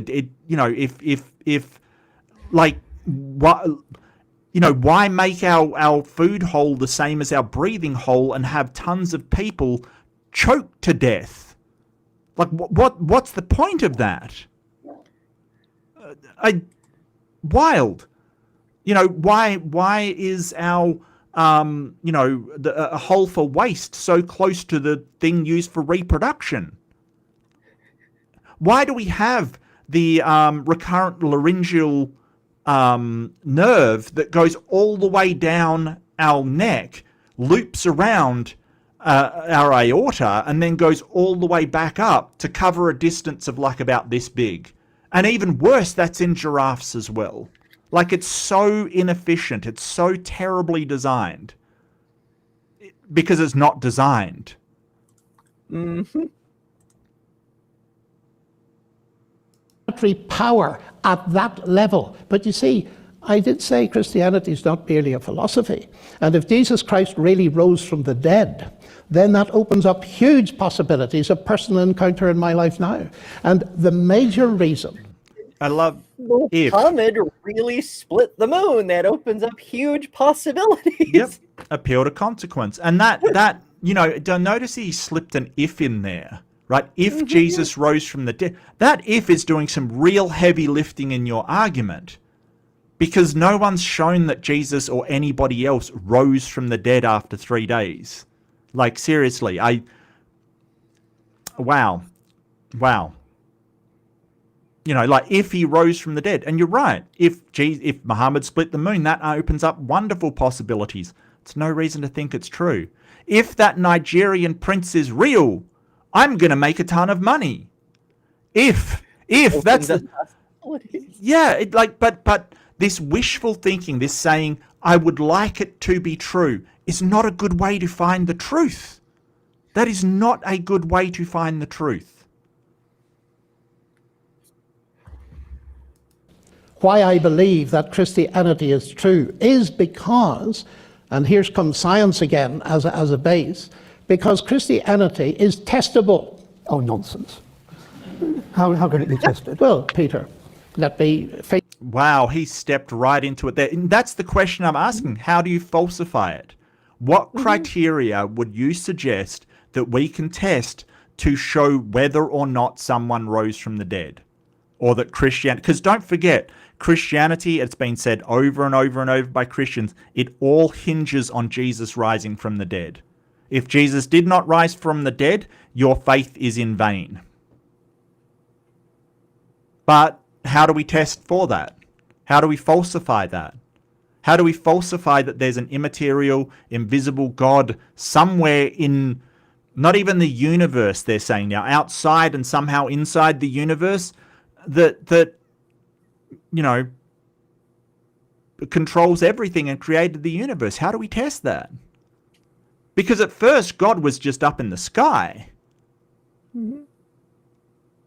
People would pray to the heavens. They would pray to God in the sky. But we know that he's not there because we went to the sky and we didn't find him. He's not in space. We went to space and we didn't find him either. So, what would actually falsify it? No idea. He sat head on. Christ said when he was on earth. Didn't, but go ahead.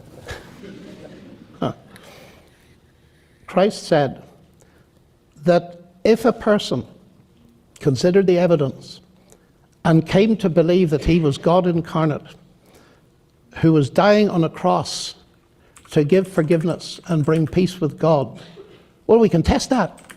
I've tested it, and I've seen. What?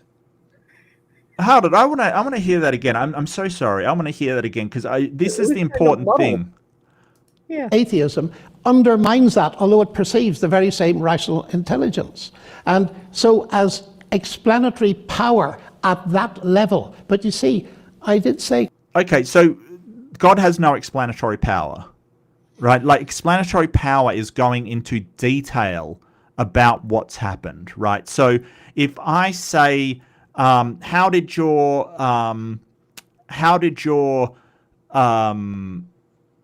notepad end up completely full, right? Like, so explanatory power at a minimum is, well, I wrote in it.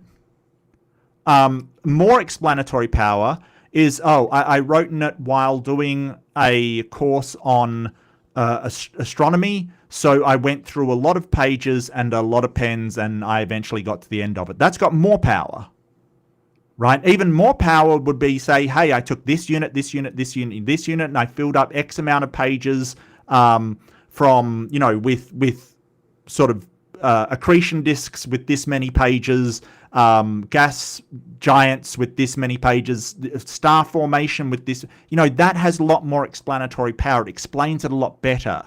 What he's talking about is explanatory scope, right? How much it explains. So scope is like, well, how do you explain where you came from? Well, my parents had sex, right? How do you explain where you came from? A different explanation with a lot more scope is going through the entire theory of evolution, or going through the entire creation story or whatever. You're explaining a lot more than just where you individually came from. That's scope, right? The problem with a god, and he's saying it has explanatory power. No, it doesn't. It doesn't explain anything. What it has is infinite scope. It will explain anything you care to name, right? How did these headphones come to be here? God. Why is Ember on my show, or our show rather? God did it. It explains anything. That's explanatory scope, not explanatory power. It's a big difference between the two, and he's just muddling them up. Sorry, I just wanted to make that absolutely clear. Christianity is not merely a philosophy.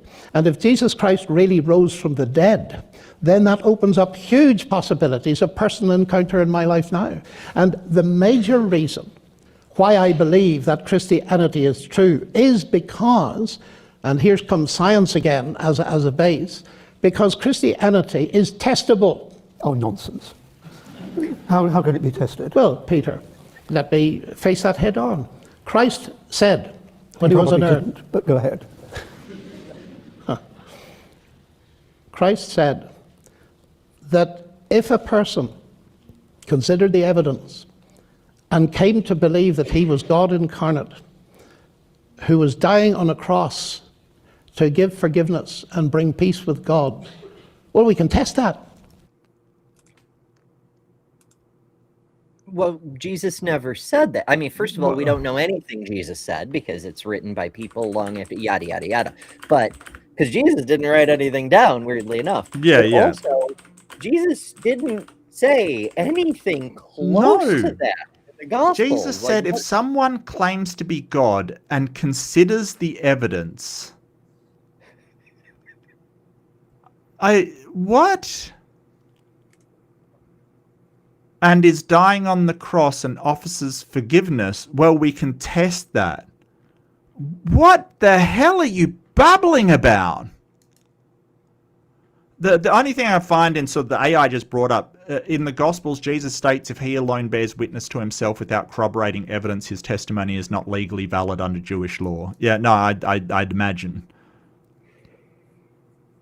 Instead of demanding blind faith when making his divine claims, points his listeners to a specific body of evidence. Okay, so maybe it's John 5. The testimony of John the Baptist reminds the crowd they sent a delegation to John, who openly testified that Jesus was the Lamb of God. The evidence of his miracles states that the supernatural works given to the Father, the witness of God the Father. So how do we test this? How do we falsify it, right? Because don't forget, in science, when you're doing testing, you're trying to prove it wrong, not right. This holds true of all scientific methodology. It always holds true that you're trying to prove it wrong.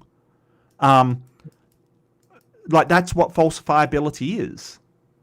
So what we do in science is basically go, well, how can I prove this is wrong? Do the testing, and if it can't be proved wrong when you have a criteria for proving it wrong, then it must be right. That is how science is done. That's why you have a control group in, say, you have medical pharmaceuticals, and you want to see if they work. Well, you don't just give them to people and go, well, how do I prove it right? Do you feel better afterwards? You have a control group, that basically won't be taking the medication, but are told that they are, they have a placebo, right? You're trying to prove it wrong. And when you overcome that, that's when we have our result. So yeah, this is not, like, I'd love to know how you test this. That Jesus, A, actually said that, B, actually did any of the miracles that are claimed for him to do. How do you test that? I mean, there is that passage in the long ending of Mark that says you can test this by doing the miracles yourself. You can do them at home. Like that yeah. But part of that is handling snakes and drinking poison. I'm not sure I would go with that. I mean, some people test those. It hasn't gone well so far, but they keep trying. Mm-hmm. I've tested it, and I've seen hundreds of people test it. I mean, You've tested it how? How? Like, you don't just go and write in a paper when you're doing science, well, I've tested it and tons of people have tested it, so therefore it has to be true. The methodology, sir. What method did you use to test this? Like, please tell us. Wow, I am, wow. Why does anyone take this man seriously? This is absolutely ridiculous. Take an example. I was lecturing at Harvard a while ago to a couple of thousand people, and when I'd finished, a young Chinese student stood up and he said, "Look at me." So we looked at him, and I said, "Why should we look at you?" He was absolutely beaming. He said, "You should look at me because 6 months ago I came to a lecture you gave at Penn State University. I was at the end. My life was in a complete mess. And something you said triggered a search. And I started to read the New Testament for myself, and I became a Christian. And just look at me now." Now, ladies and gentlemen, I've seen that happen not once, not twice. This is your test. This is your test. A guy once stood up and said, "I became a Christian," and he was happy about it. That's your test. Weird how that same criteria doesn't seem to apply to people who stop being Christians or make any other major life change. Or, follow Islam. Or, follow Buddhism. Or, get a particularly good hand job. I don't know. Like, why doesn't that apply to anything else? Number one, how is it falsifiable? Right? Have you done studies of seeing whether people are actually happier in a religion? And why would happiness in a religion show that it's in fact true? Mm-hmm. I don't... One of my tattoos is a big old pentacle on my back because, I was in the paganism for a while. Why not? And it made me happy. Therefore, paganism is true, I guess.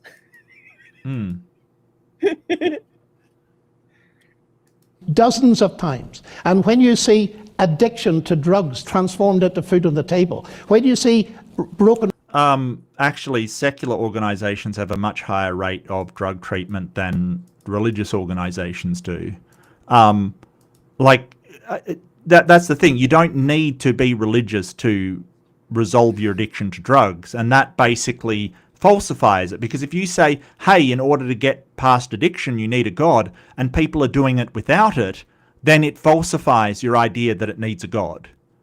And I have gotten off of addictions as an atheist, still was an atheist, so I've been an atheist since, and I know people that have gotten off more serious addictions and they don't believe in a God or used a God or had a God in any way.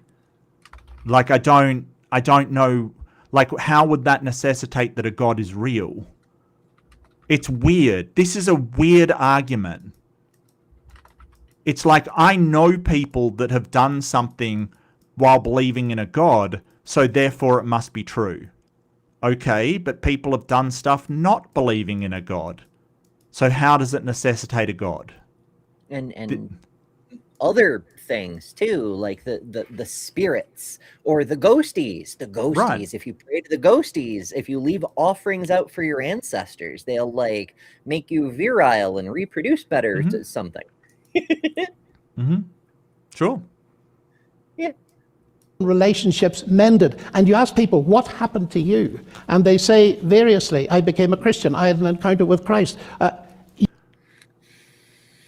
No. Their responses are varied.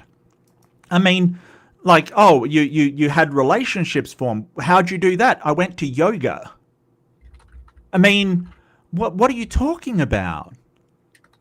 Like, this is trying to hijack ordinary everyday experiences, like, you know, going out and creating new relationships, or enjoying your life, or having a good meal with friends, and saying, oh, well, that belongs to God, it's Christian. Like, this is the most absurd argument one of the most absurd arguments I've ever heard. And this is apparently, according to some, one of Christianity's best debaters. It is ludicrous. Reminds me of the first time we covered Craig, because all the people, you know, we'd covered so many different debates, and people are like, you keep going after the low-hanging fruit. Why don't you try William Lane Craig?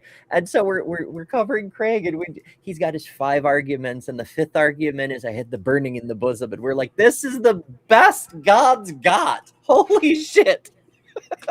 You know, they make a pill for that, by the way, the burning in the bosom. It's called Tums. It helps with the acid reflux. Yes. Okay. Gotcha. I've got a pretty strong stomach. I've realized that, you know, over the years that I've got a pretty... I don't think I've ever had acid reflux. Maybe once, you know, like in my entire life. I seem to have a very strong stomach.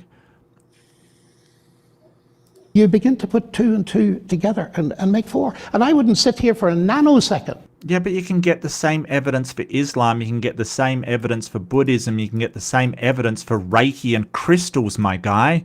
How do you falsify it? What's the test? Because your test, when applied intellectually consistently to any of those other stuff I mentioned, will produce the same result, so you have to believe in them too. Right? But you don't. Everything. When was John Lennox born? I'm wondering if he like got that whole Age of Aquarius vibe when he was a kid. I don't know if they even did that in the UK. I don't know. 1943. So he is definitely a boomer, and he was in his early to mid 20s in the 60s when they were wicked hippieing out. So maybe. Also, incidentally, I searched for when was John Lennox born, and it gave me his date of birth, November 7th, 1943. And the very next thing is it says people also search for Richard Dawkins and Stephen C. Meyer. 1941 and 1958, respectively. So the problem with his test, right, like this test, is that if people are happy in Christianity, he's basically saying, or have a good experience of Christianity, then that is evidence for a God existing and Christianity being true. And I suppose it does matter what you mean by is Christianity true, but I would take it to mean the claims being made by Christians is true.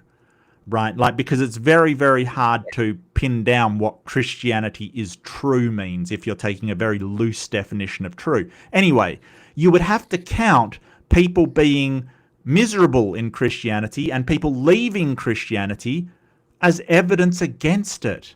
And there's been tons of people to do that as well. In fact, the numbers lately have been dropping significantly. Right? They keep talking about this revival, this resurgence. There hasn't been a resurgence for Christianity. It's just slowed a little. That's all. It's just the bleed out of Christianity has slowed. So if we're taking people enjoying Christianity and joining Christianity as evidence for its truth, why aren't we adding up all the people leaving? as against it. Oh, no, we can't. And that's what I mean by cherry picking. You're only counting the people going towards it as evidence. You're not counting the opposite. You know, that's like me saying, oh, well, all swans are white because I've found all of these swans over in Europe that are white. Well, what about the black ones? Oh, no, we're not counting those. It's just the white ones that are counted towards we only it. count the white ones, and that's how we know there's Like, only white ones. It's the this same is... in the culture war that, you know, sex is binary because we're just not going to count anything that isn't part of the binary. We'll just pretend it's the, nope. Yeah. So much fun. If I didn't believe that these promises that Jesus made actually can be fulfilled in a person's life today, and that's immensely important to me, the testability of Christian relationship with Well, God. it's a kind of testability that you should leave to the psychologists and the psychiatrists, I think. But I don't mind the psychiatrists. What do you mean, leave it to them? Well, The because they psychologists- will understand why these... Yeah, so I think he's sort of saying, hey, this is not a scientific approach in the way that we would test something, right? And if you are going to use a psychological study, it would more be, I mean, psychology is basically like where my mother was a psychologist and she called it rats and stats, right? So basically it is studying behavior, like, so paying real attention to behavior. And a lot of times they do that in rats because they are very similar to humans. And statistics, basically. It's all statistics. I mean, not all, but a lot of psychology is actually statistics. Like how many people are doing this, how many people are doing that, how many people have this experience, how many people don't. But it doesn't actually tell you the truth of a proposition. It only tells you the percentage of people or the P ratio of people that have that experience. Right? It's why we can't categorize pain, because we can statistically ask people what their experience of pain is. We don't actually know what it's like, right? We can't actually nail that down to something really objective, because different people have different pain tolerances, you know, and stuff like that. The way we perceive pain, we know from neurology, is almost definitely different from person to person, because we do know that other sense data is different from person to person. Like if you play a certain note, you know, people will identify it slightly differently, or even more so, doing ophthalmology. When you look at the rods and cones in people's eyes, you'll find that the wavelengths they receive at, everybody has a red receptor, but the red receptor might be at 400 nanometers, or it might be 405 nanometers, or it might be 420 nanometers. So what I see is red and what you see is red. We can both agree is red, but we're basing that on what we're perceiving, not an objective color, because there's differences in our rods and cones. What we actually see is different. And so pain likely works in a similar way. We can understand pain because we all have something that fits the bill for pain, but how we experience it, how we process it, there's so many idiosyncrasies in how our biological systems are put together, how our neurons connect and run the algorithms of experience and all that stuff. Very complicated. And in philosophy, that's known as qualia, right? Like this idea of qualia is your sense perception. And it's interesting that you mentioned the rods and cones in your eyes, because I think even though we all agree on it's red, sometimes not even that, because the internet broke over that dress that some people perceived as white and gold and others perceived as black and blue. And like people... I thought you were going to go with color blindness, which is a different thing. No. Like, and that broke the internet because people were pissed. They were like, why are you gaslighting me? But what it was, that a slight difference in the eyes had people perceiving it in completely different colors. And it was wild, absolutely wild, because people were honestly saying it was this color. It was this color. And that's qualia. Like it basically is your perception. That's opposed to phenomena, which we can sort of, in philosophy, we designate as an actual objective thing that is not bound by sense perception. So, a meteorite crashing is phenomena, right? Regardless of how you perceive it, it is happening. So, and this is a problem.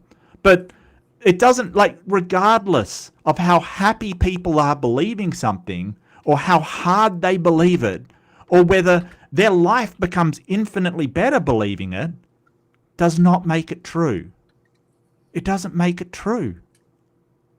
You may be happy as, you may think it's absolutely wonderful believing that when you die, a Candyman's going to take you to Sugar Mountain and gift you with candy and happiness for the rest of your life. And you might go through life absolutely happy and be content. That doesn't make that true. It's independent of how you feel about it. Evidence the Easter Bunny is real. Wow. Because, why would there be chocolate bunnies if there weren't an Easter Bunny? Why would people do that? Right. I still haven't eaten my damn bunny.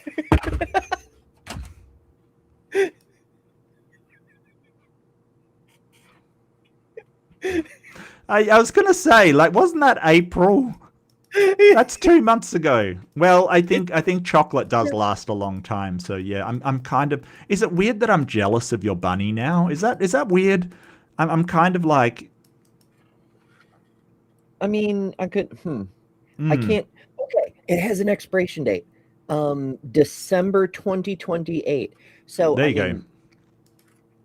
It'll be fine for a while, probably. Yeah. I don't know. I was thinking about giving it to my son because, I just don't candy very often. I'm bad at my job. I don't know. Fair Maybe enough. I'll give it to him next Easter if it's going to last to 2028. Oh, look. Normally, fine tuning is probably the best argument that theists have. I will say that. It probably is the best argument, and that's my opinion. It's probably the best. However, there's a problem there, and that's that we've only got one universe to analyze. We don't know the probability. It may be the case that the universe had to form this way. It's like asking, well, what's the probability that a guy would, shoot a bullet out on the water, it ricochet off the water, go in through somebody's window and hit somebody in the back of the head? Well, that actually happened. Remote possibilities do happen, and we don't know the possibility. It may be that these are the only conditions in which universes can form. We don't know. We don't know how much they can move. Another thing that I like to do just for funsies is to reverse the concept. Life is so prolific and so virulent that this universe was clearly fine-tuned to limit life to the minimum possible conditions.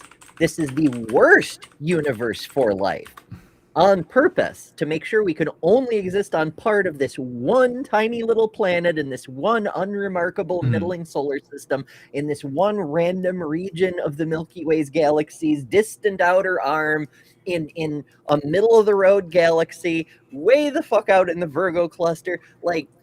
It's fine-tuned to make life only exist in this one place. Because life is it's an anomaly in the system, and it really is. The process of physics, of star formation and nucleosynthesis and eventual burnout or supernova, it's a machine for entropy. The universe is trying to achieve a more and more stable state, but life fucks it up. Well, and I know your side's the astronomy and more sciencey stuff. My side is more the philosophical stuff. So, to sort of speak philosophically, you have to question whether anything is actually random, because we sort of apply this tag to random as being, well, we don't understand the mechanisms behind it, kind of thing. You skip a stone across the water, it's random where it goes.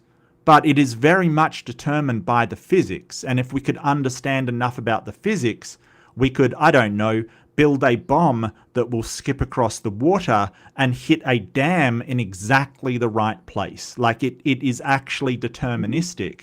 So, you know, these questions become, does anything truly random actually happen? Or is it all the product of prior events? Is it all the product of,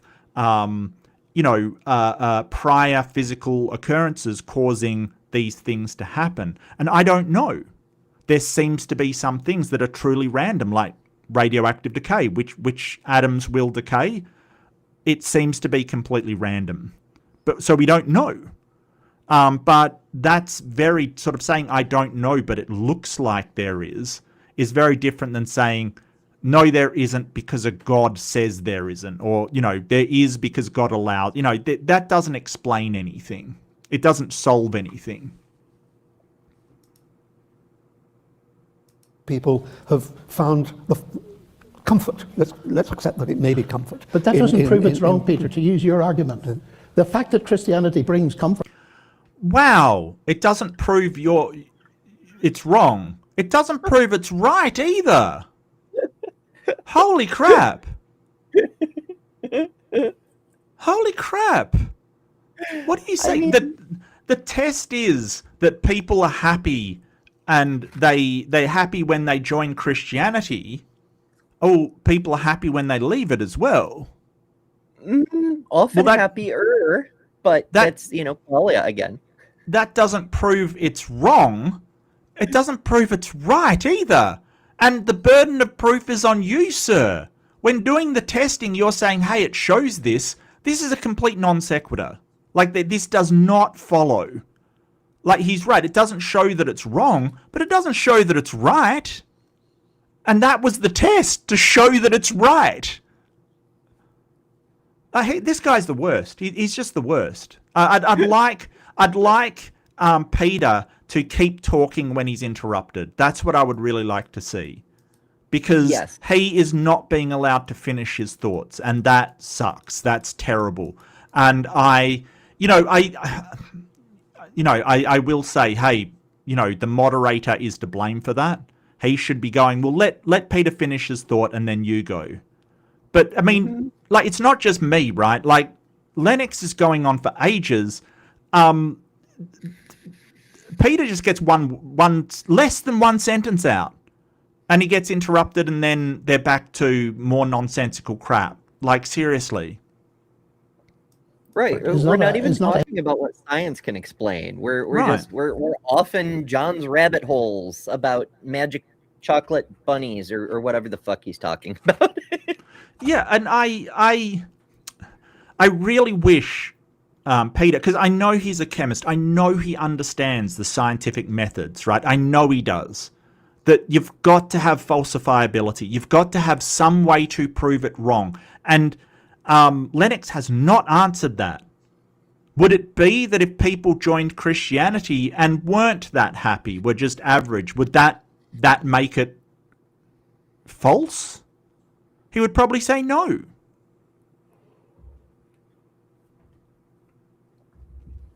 So, wow. Yeah. Evidence against it. It may well be evidence for it. If it brought discomfort and ruined people's lives. A great deal of discomfort. Ask Joan of Arc, for example. You're raising another question, and I'm Irish. I'm very sensitive to that question. And I could go into it if you want to. One of the points you made was that... What's the Irish got to do with Joan of Arc? He's Northern Irish, which is basically English, but on the other island.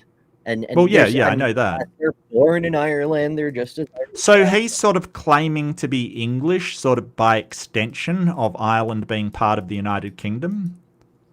Northern Ireland being part of the United Kingdom? Is that what he's doing?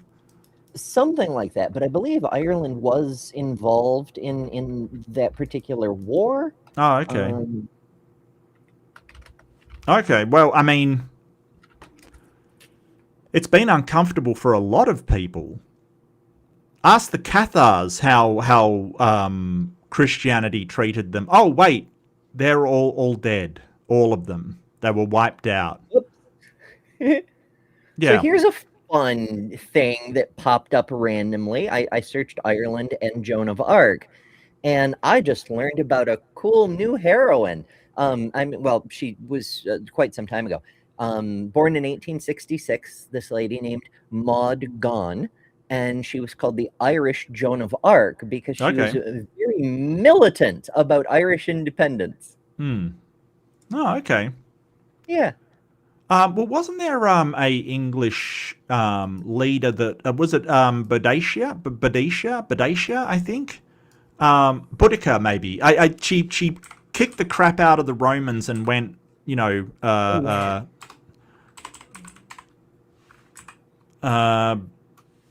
how do you pronounce it? It's Boudica or something? Queen Boudica?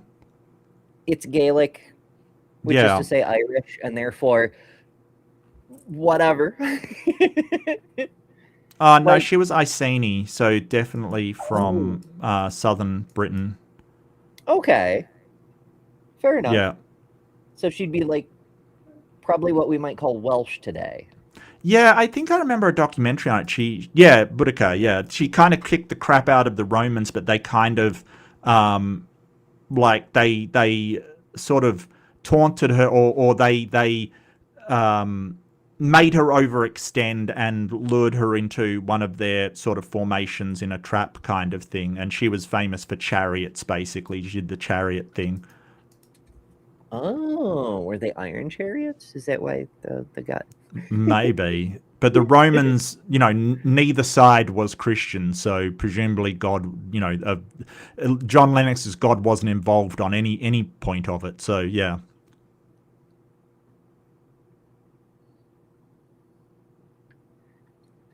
I have no idea what the fuck he means about being Northern Ireland and could tell you stories about Joan of Arc. No idea. It's that Maud thing, because the Joan of Arc thing, it was entirely because of England insisting on her being burned, and the trial was by the Cardinal of Winchester. Like, I don't see a connection. No, I wish Peter would sort of say, "Hey, I've met tons of people happy to be atheists." How do we tell who's right? That's not a criteria for testing, and it's quite frankly, it's embarrassing that a mathematician, even a mathematician, would, which isn't a science, by the way. Maths is involved in sciences, but it's not a science itself. Would sort of think that that's criteria for testing something. That's ridiculous.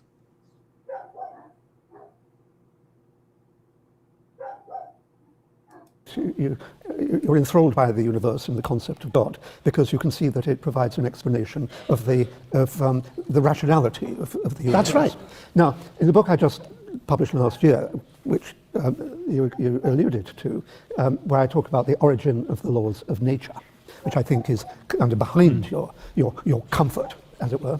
Well, I use 4 principles to argue, to identify the origin of the laws of nature.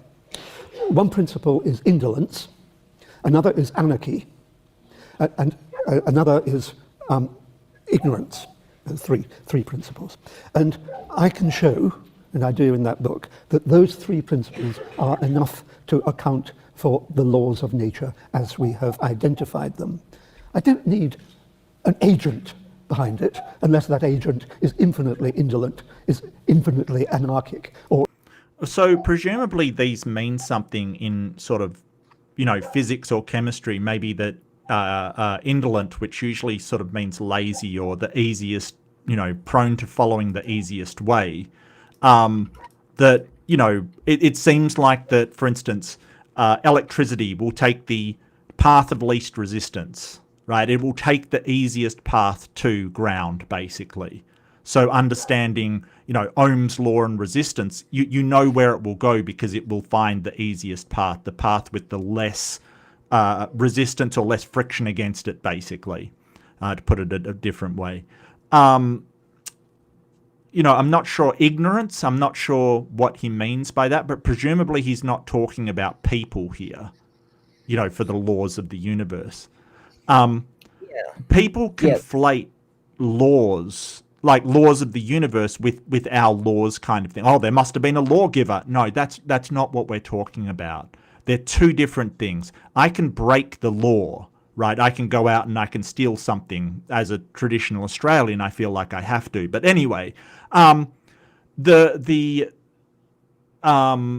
laws that we have on the books, they're prescriptive. They're like, if you do this, then this will happen, right? If Mark goes out and steals something, then he'll get, depending on the value, community service or 2 to 5 years or whatever, right? Like they're basically if then this. The laws of nature aren't like that. They are restrictive bounds of the physicality of what we can actually do. They're not the same things. And the laws that we put in books like Boyle's law and Newton's law of gravity, they're just a way of describing them. As a nominalist, that's what I would think, right? So Newton's law of gravity is fine for, not incredibly big events, and it's fine for like calculating an artillery shot or finding out how fast something will reach terminal velocity, right? Things like this, it's fine for. But, Einstein's laws of gravity are much better. They're much more precise.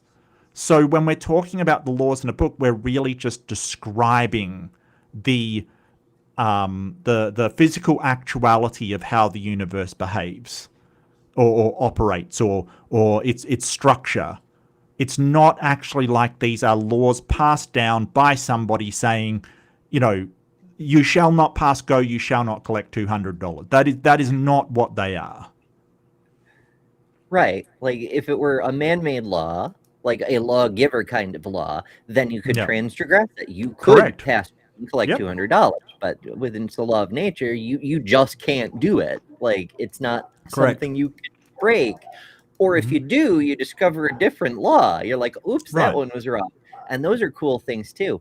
But you're on the right track with the path of least resistance thing. That's exactly what Peter means by indolence. Is nature seeks a minimum effort, resulting in the various conservation laws, like conservation of angular momentum and such like that.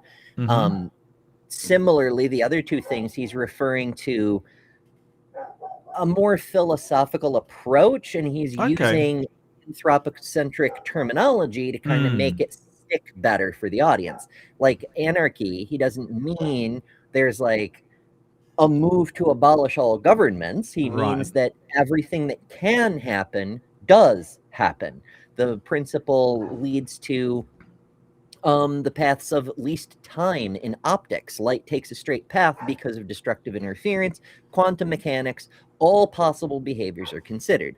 And ignorance, interestingly, it's a lack of specific local information that yields broad statistical laws like Hooke's law, the various gas laws that you mentioned, the Boltzmann distribution. All these things emerge naturally as the most probable outcomes when dealing with the vast multitudes of molecules and energy states. And TLDR, the ultimate shape of the thing, because the book is called Conjuring the Universe, is he's trying to lay out these three fundamental principles for how the universe seems to behave, and from that draw back to a conclusion that effectively the universe we observe inherited its characteristics in a deterministic way from whatever the fuck preceded it. That we get the near uniformity and the near isotropy of the universe. There's a very, very slight anisotropy to the universe, which is why there's matter at all. Right. And the fact that it's there is inherited from whatever the fuck came before. If you want to consider this universe to be condensed out of the previous one, like some kind of phase change, or maybe it thawed, maybe it's going in the other direction, whatever the case may be, the imperfections we have in this universe are a result of conditions that obtained in the previous iteration of reality, if you want to call it that. Yeah, or the previous parent universe that spawned a child through a black hole. Like there are a ton of different hypotheses about how the universe formed. And we don't know which one it is to reach Peter's conclusion. Right. Yes, correct. Apparently, a law of the internet is that if a puppy is heard, it must be seen. Just letting you know, so you aren't a lawbreaker. Whether or not you want to break the law is entirely up to you. I would say that the internet has rules. It's completely lawless. I would say the internet's lawless. It is a lawless place. Yeah, have you ever been on Reddit lately? It's completely lawless, but it does true. have rules. And I'm thinking specifically of Rule 34.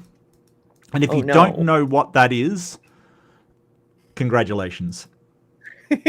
But it is kind of true. It's funny how often that is true. It very much is. But also, another person is the demanding puppies pup that you attacks. may have been hearing are not actually my puppies. Although Oh, okay.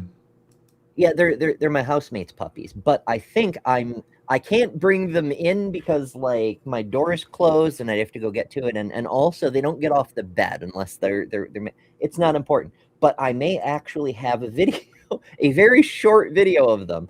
I can't remember where the hell I put it though. It was when we were still doing Java and Jugs all the time. Ryan wanted to put together a video of all of us with the dogs that we live with, that did do like a dog video.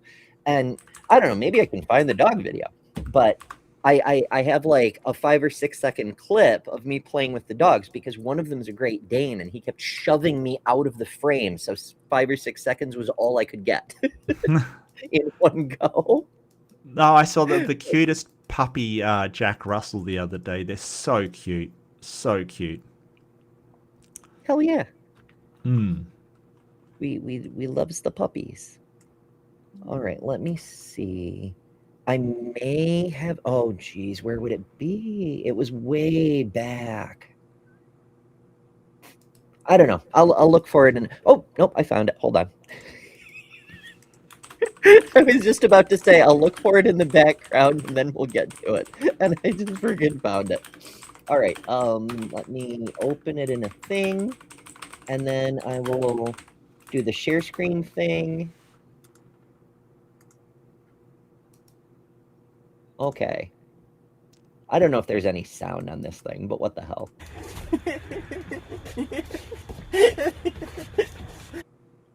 Ah, nice. Nice. Like I said, it's just a few seconds. Yeah. Cool. Yeah, so there you go. You have seen puppies. There you go. I think they wanted to see live puppies, but I guess that's good enough. That's good enough for me, anyway. Good enough for me. Hell yeah.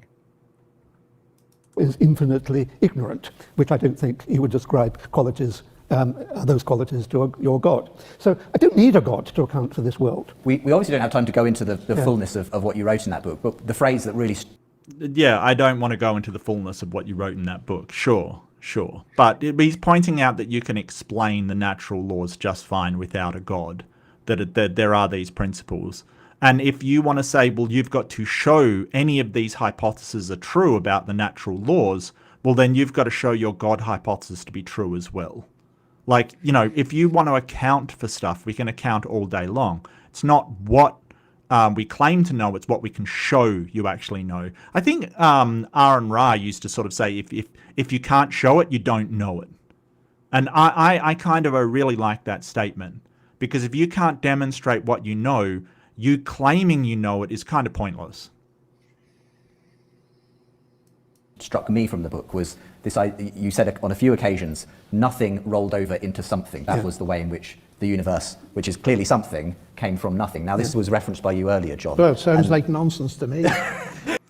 Yeah, so something from nothing was a hypothesis, not a theory, postulated mostly by people like Lawrence Krauss, who's a terrible human being, that sort of postulated that you could have a quantum vacuum or a quantum plasma, a quantum field that collapses into something from no time, matter, space, or energy, right? Like none of these things exist, only a quantum field exists, and that can collapse into time, space, matter, and energy, right? Like it is one hypothesis, sure. But he didn't mean nothing as in the philosophical no thing.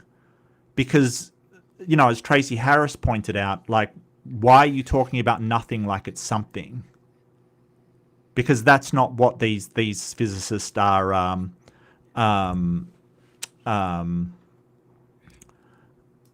doing, right? They're sort of calling a quantum field nothing, but it's not the same as what Christians think. Plus, we don't know what state the universe was in before time, because the idea of before time is nonsensical. It may not have come into an existence at all. It may be in an eternal atemporal state that, so atemporal is not the same as eternal, right? Like, so if you understand what the B theory of time is, atemporal means that there's no time, so something is both instantaneous and everlasting at the same time. Like, it just does have no time. It you know. But time isn't this linear thing that we think of. That's just how we perceive it. Time is relative.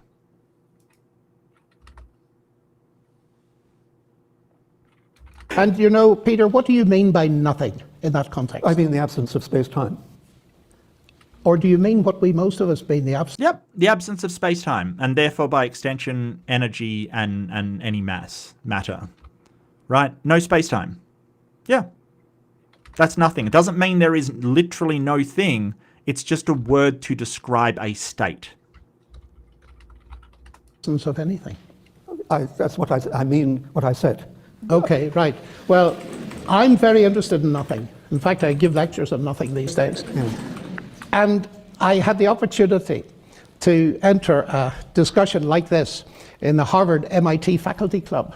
And I was surrounded by the experts, Vilenkin and Alan Guth, probably the world's most famous cosmologist. And I did something I never usually do.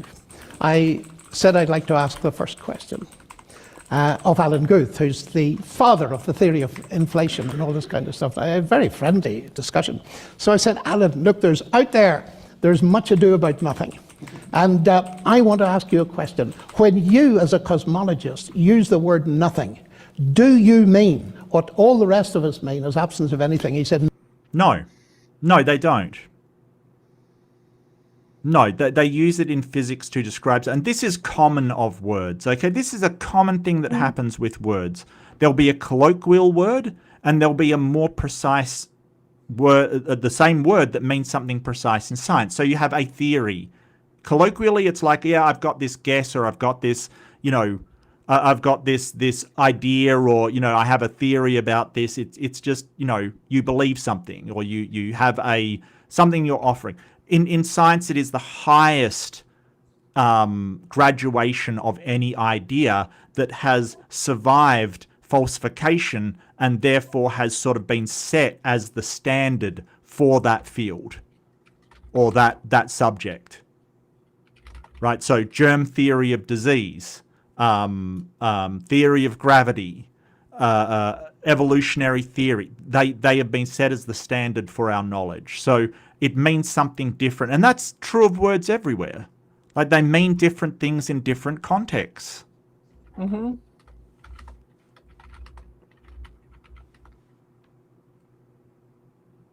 no, we do not. Well, he was wrong. He should. Because presumably, if there was a creation, let's try to talk in your kind of language. If there was a creation, then presumably the something that we now experience was preceded by the absence of something. And I presume that we can call the absence of something or the absence of anything nothing. So presumably at the creation, somehow or other, absolutely nothing changed into, I use the term rolled over, changed into something. Is that what By happened? principles of indolence and ignorance and... No, those come later. Oh, I see. I need to read this, you see, Peter. I'm sorry, you catch me out. But I think... Let me speak to the point. Let me just finish. So presumably you think... Yeah, there you go. There you go. You can say, let me just finish, like he went to interrupt again. It's been very one-sided with that thing. Like, let the guy finish. I know that he's rambly a bit, but hey, let him get out a complete thought, for Christ's sake. Wow. That if there was absolutely nothing and it turned into absolutely something, that there was an agent involved in causing that.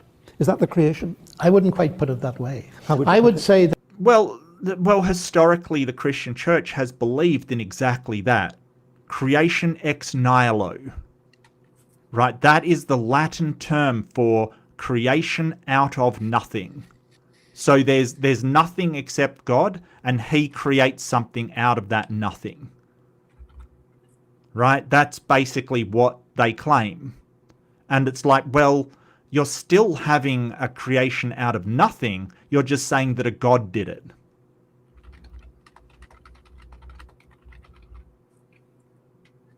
And that where the did universe God- comes from nothing. Sorry? And where did the God come from? Nil. I believe in nil. It's true. It's right in the name. Nil, the great not God and creator of creator gods. Why would there be a creator of creator gods if the creator gods didn't need a creator? Duh. Oh, damn. You've turned into a nil presup. That's insane. Nothing physical, but it doesn't come from nothing. God is not nothing. In fact, we get the whole thing upside down. We tend to think, partly because of the way we're educated in terms of science, that mass energy and material is the basic stuff of the universe. Of course, What? Matter and energy is the basic stuff of the universe. Nobody thinks that. Nobody thinks that. Like, even back before we knew about quantum mechanics, they thought atoms were, not mass and look, okay, maybe energy, but matter? No. And we know that energy isn't even, like, there's subatomic particles. There's quantum particles. They make up everything. No, nobody thinks that. Why is this man talking outside his field like he knows what he's talking about? Because that's what apologistism is. Apologistism. In fact, he's not even, like, in his own biography, which he calls the brilliantly named My Story, he refers to himself as a lay theologian. Like, he's not even a proper apologist in that he doesn't have theological training. He just bullshits about this stuff. Yeah. Like, oh, we know that the matter and energy are the base of the... No. No. The building blocks, no. The building blocks are quantum fields, my guy. Wow. of course, now we've come down to nothing being the basic stuff. I would want to say about that is, I don't believe it. But secondly, Oh, well, if you don't believe it, then it can't be true, right? Can't be true. Look, somebody sort of said, okay, here's a way to sort of explain it, kind of, that if you take matter and antimatter and combine them, they annihilate, making nothing. It's just field of quantum particles. Reverse that. That's it. And we've done that. Yep. In fact, this is a nifty thing. The standard model postulates that there are 6 different ways you can combine photons to create matter and antimatter particle pairs. And we've tested 5 of them. All 5 have won Nobel Prizes. It seems like a pretty good prediction so far. Also, Yep. if you want an easy Nobel Prize, test that 6th one, because it's as close to a guaranteed Nobel as you've got. You know. God is not physical. God is spirit. And the fundamental stuff in the universe is mind and spirit. It's not material. So then, if I could finish. How do you test that? How do you test that mind and spirit is foundational or the building blocks of the universe? This is preaching. This is just claiming stuff as true without any argument or any evidence or anything to back it up. It's just saying we now know that spirit is the foundation of the... Okay, how do you know that? How do you know that? Because your book says so? Big deal. The universe comes from nothing physical, but it doesn't come from nothing. It comes from God who created it. Let there be light, and there was light. And so that is my position. And that's not a position which you believe. Sorry, you cut out there, Ember. I didn't quite hear you. Citation? Yeah. Like, it didn't come from nothing. God created it. Cool. Show that instead of just asserting it. If you can, we will learn things. It will be wonderful. We would love for you to show that. Yeah. Just show it. Show you're a mathematician, John. Show your work. It's the first rule of maths. Well, I mean, for the idea and the hypothesis, God created everything to have any weight, you've got to show the God first. And that's a stumbling block. Because you haven't shown the God, you've shown a bunch of people happy when they believe in the God, while ignoring a bunch of people happy when they stop believing in God, and a bunch of people in the religion that are quite unhappy. I'm not saying that makes it untrue, but it doesn't make it true either. And generally, if we don't have evidence for or against anything, we just don't believe in it, because it's not justified. It is the positive claim that has the burden of proof. They have to show that it's true. Because if we do it the other way round, that, hey, we believe in everything till shown that it's false, you will believe in contradictory things. You will. It conflicts with the science we do know of the Big Bang. Not at all. The Big Bang so is wonderful because it simply tells us there was a beginning. And science no, the Big Bang doesn't tell us there was a beginning to the universe. It tells us there was a beginning to the inflationary period of the universe, the part where it started expanding. Borde-Goth-Vilenkin theorem is very, very clear on this, and two of those three have backed it up, saying, hey, we don't say it says that there's a beginning to the universe. It says there was a beginning to the inflation stage of the universe. Now, that might have been the complete beginning because our physics can't analyze before that. Our model of the universe sort of falls apart because it is incomplete. That's what we've got to do. We've got to come up with something to marry classical physics to quantum physics. That's the challenge.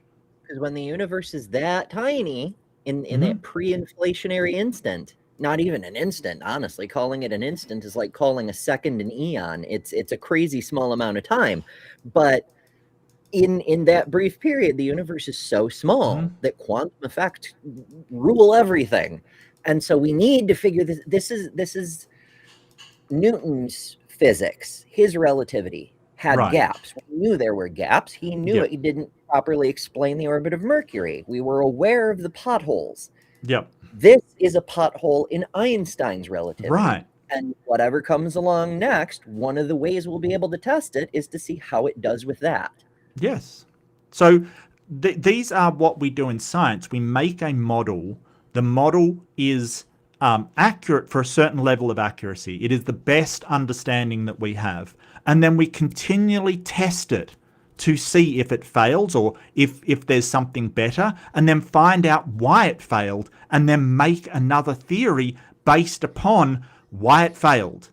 And if this other hypothesis actually gets you to better predictions, better understanding, and you can show that through predictions and analysis and implementing that into some form of practical application, then we say, well, that becomes a new theory. It isn't a flaw of science that it does change. It's a strength because it will constantly update to what we can show is the best explanation. So there's an easy way for everyone to believe in God. Just prove it. Just make predictions and have them come true. Up from the Bible, with the Bible in the 1960s, because science was tied to Aristotle for centuries, believing that there was an eternal universe. Now we believe in a beginning. Whether you mean a beginning... No, if you mean we as physicists, they will say they don't know if there was a beginning. That is the consensus among physicists. They say that the Big Bang was the beginning of the universe as we understand it, a beginning of space-time. So the question then becomes, well, what was before time? That's a nonsensical question. That doesn't make any sense whatsoever. It may be the case that the universe was in a atemporal state, a timeless state. But it's not timeless like eternal, like God, right? That's thinking that time is a linear, progressive, set thing. No, it's atemporal, meaning it's instantaneous and eternal at the same time. Time just doesn't exist. Right. It's similar to how if you think of like states of matter having to do with molecular motion, right? Like you've got water, it's in gas form, it's floating all over the place. In liquid form, it can move, but it can only move up to a certain limit. It's held in place by, temperature and pressure and so on and so forth. And if you reduce it even more, then it's in solid form. It's crystallized. That's what ice is. So it's hard to articulate into words, but the general idea I'm driving at is that the universe experienced time in the same way water molecules in an ice block experience motion. Right. And then you thaw the ice, and suddenly motion is possible in the way we think of it. Right. And same thing. The universe experiences a phase change, and suddenly time, as we understand it, is possible. Yeah. But how long was it before that happened? Well, that's a matter of time. So before time, it's both forever into the past and instantaneous. But that's a hypothesis. Understanding of how change and cause and effect, and it's far beyond our current understanding of physics, because we don't know the physics governing the universe in that state. Correct. So when I say it may be the case, that's exactly it. I don't know. Nobody knows. Nobody knows. That's the thing. And so when he says physicists say there was a beginning, no, they don't. No, they don't. Some of them say there's most probably a beginning. They hypothesize that, but that science is not settled. And what do you even mean by beginning, right? Like, when does life begin? If you look at each of us individually, it's born, or maybe at moment of conception, or whatever the fuck. But life as a whole is a constant ongoing process of organism after organism that goes all the way back for 2+ billion years, 3 billion years. When did life begin? Well, what are we talking about? When did the universe begin? Well, at what point do you want to call it the beginning? Do you want to call the beginning the moment that the first star lit up? Do you want to call the beginning the moment of the last scattering, when the cosmic microwave background radiation was emitted, when the universe became transparent to light? Do you want to call it the moment of inflation, or do you want to call it something earlier than that? Like, whatever you pick, it's going to be arbitrary, and there's stuff before that beginning. Well, that's true of every beginning, Ember. So this is a point that I pointed out with the kalam that William Lane Craig uses. Like, when you talk, we've never seen something begin from nothing, basically. We've never seen, when we're talking about an actual something in the universe, like a chair or something, like, when does the chair begin? Like, is it when they decide to cut the tree down? Is it when they shape it out? What point exactly does it begin? It's like a ship of Theseus. Like, I've used the analogy of a ship, that when does that wood become a ship? Is it when you carve out all the planks? Is it when you put the mast on? If you sail away from shore and realize that you forgot to add the anchor, was it not a ship while it sailed away? These are terms, labels that we're giving for changes of state. Right? And we say, hey, it begins. But nothing just changes sort of instantly from one state to another. It doesn't happen like that. It's sort of a gradual change of state of matter and energy into the next form. And so sort of the laws of thermodynamics are saying that energy can't be created nor destroyed. So I think that it is reasonable to say that, God creating something out of literally nothing I would be happier with them saying God created the universe out of himself, not nothing. Because, like, it seems to violate physics. But that's just a preference. Very much. I mean, people have a hard time with Odin creating the universe out of the cosmic-sized body of the big old frost giant Ymir, there's material to work with, but people are like, there's no way. It doesn't matter how big this giant is. There's no way. There's not enough material. Mm-hmm. But of course, we're talking about an interdimensional giant who exists in a space between realities. So what does space mean in the space but that's neither here nor there. The point is he had stuff to work with, and people still find it hard to wrap their head around this concept of this mythology.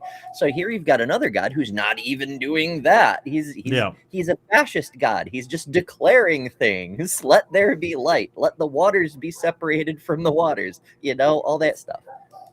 Yeah, and where did the water go in the universe? I don't know. It to me, that sort of really smells of mythology than anything else. I mean, it's weird that he's saying, it seems far more likely to me that this happened. I'm sorry. Your origin story has a god speaking things into an existence, a couple being cursed because a talking snake convinced a woman to eat a magic fruit. And you want to talk to me about what's more reasonable. I'm sorry, I can't take you seriously. That does bring to mind an interesting question. We sometimes talk about what laws does God have to follow in order to do what he wants to do? Like, is, the thing about morality, like, is God moral because he's complying with an external morality?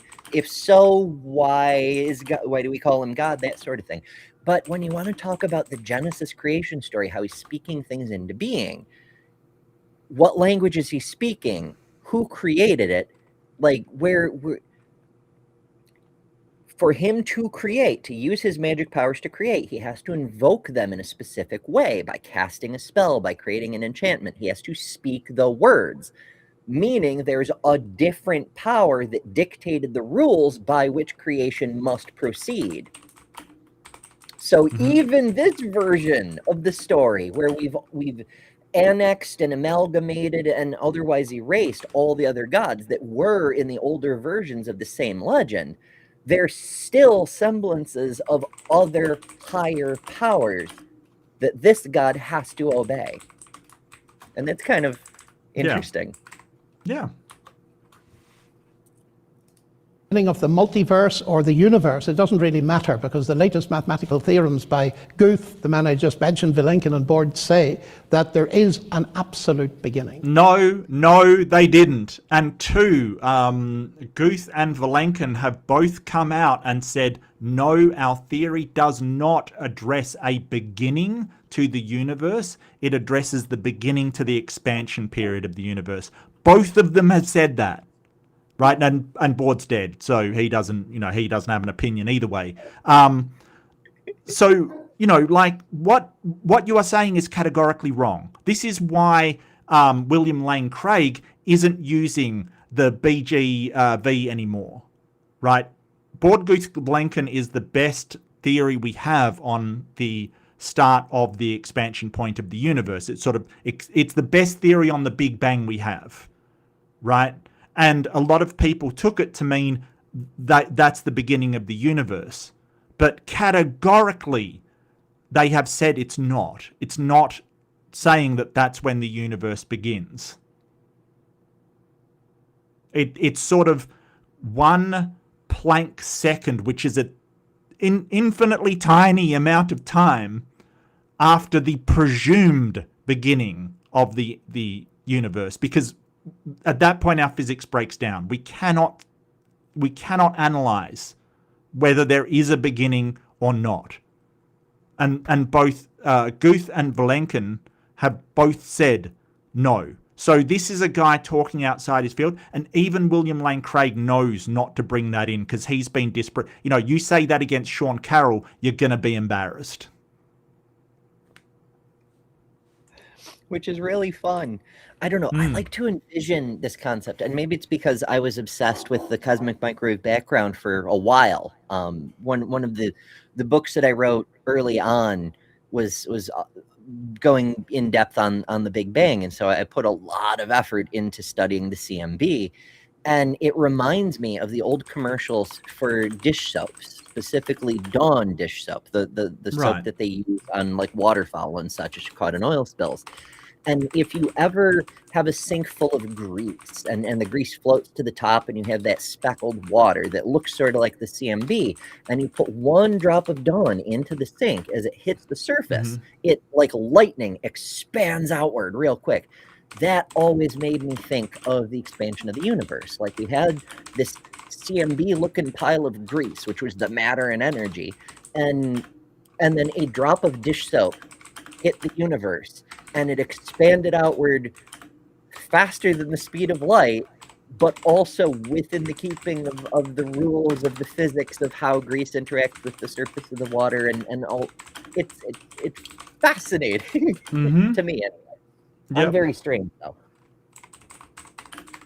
But something along those lines, perhaps. I mean, I'm not saying dish soap started the universe, obviously. I'm making broad analogies that are applicable to human level experiences.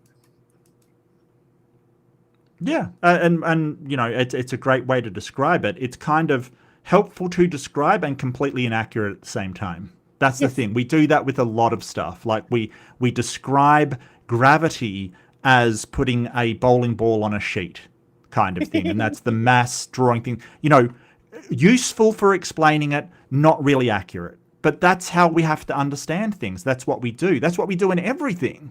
You know, if I'm teaching somebody how to, you know, use a process on a computer or something, I'm sort of talking in terms that they will understand and relating it to something they already understand, right? That's what we have to do. Nothing unusual about it.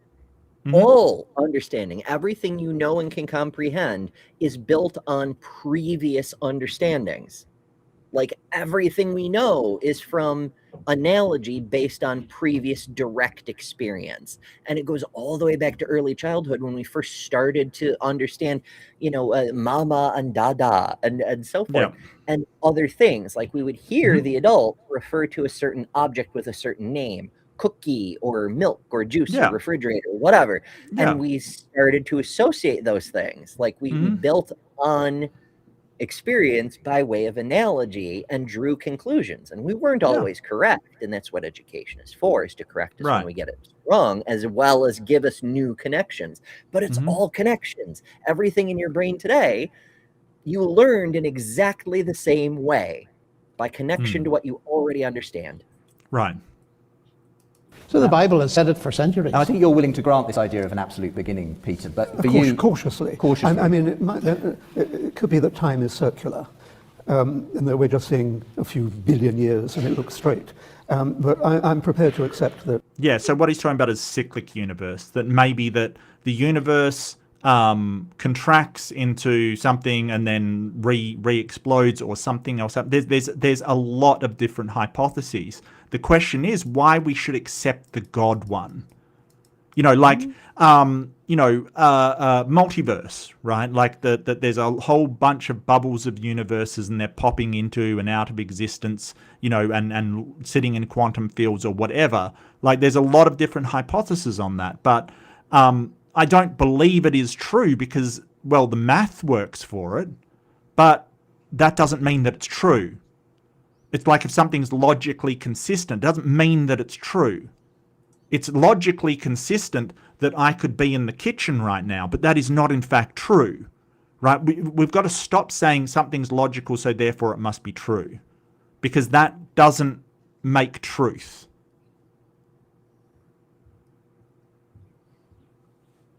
So, yeah, it's kind of, you know, that could be the case. It could be some other case, but we're not claiming we know how the universe began or formed.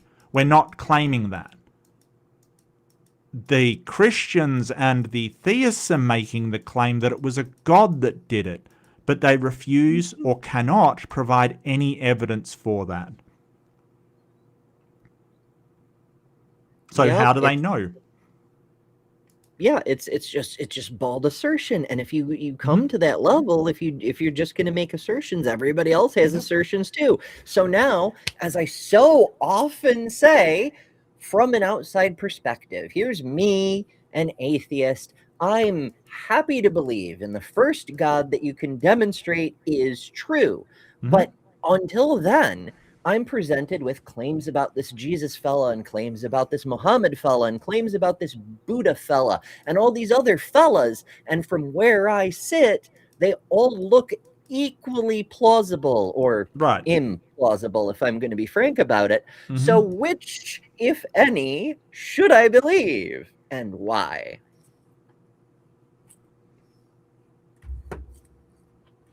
There is the choice to not believe in any of them, that they're all equally implausible, and basically say, until I have the evidence required or the evidence sufficient to believe it, I won't believe in any of them.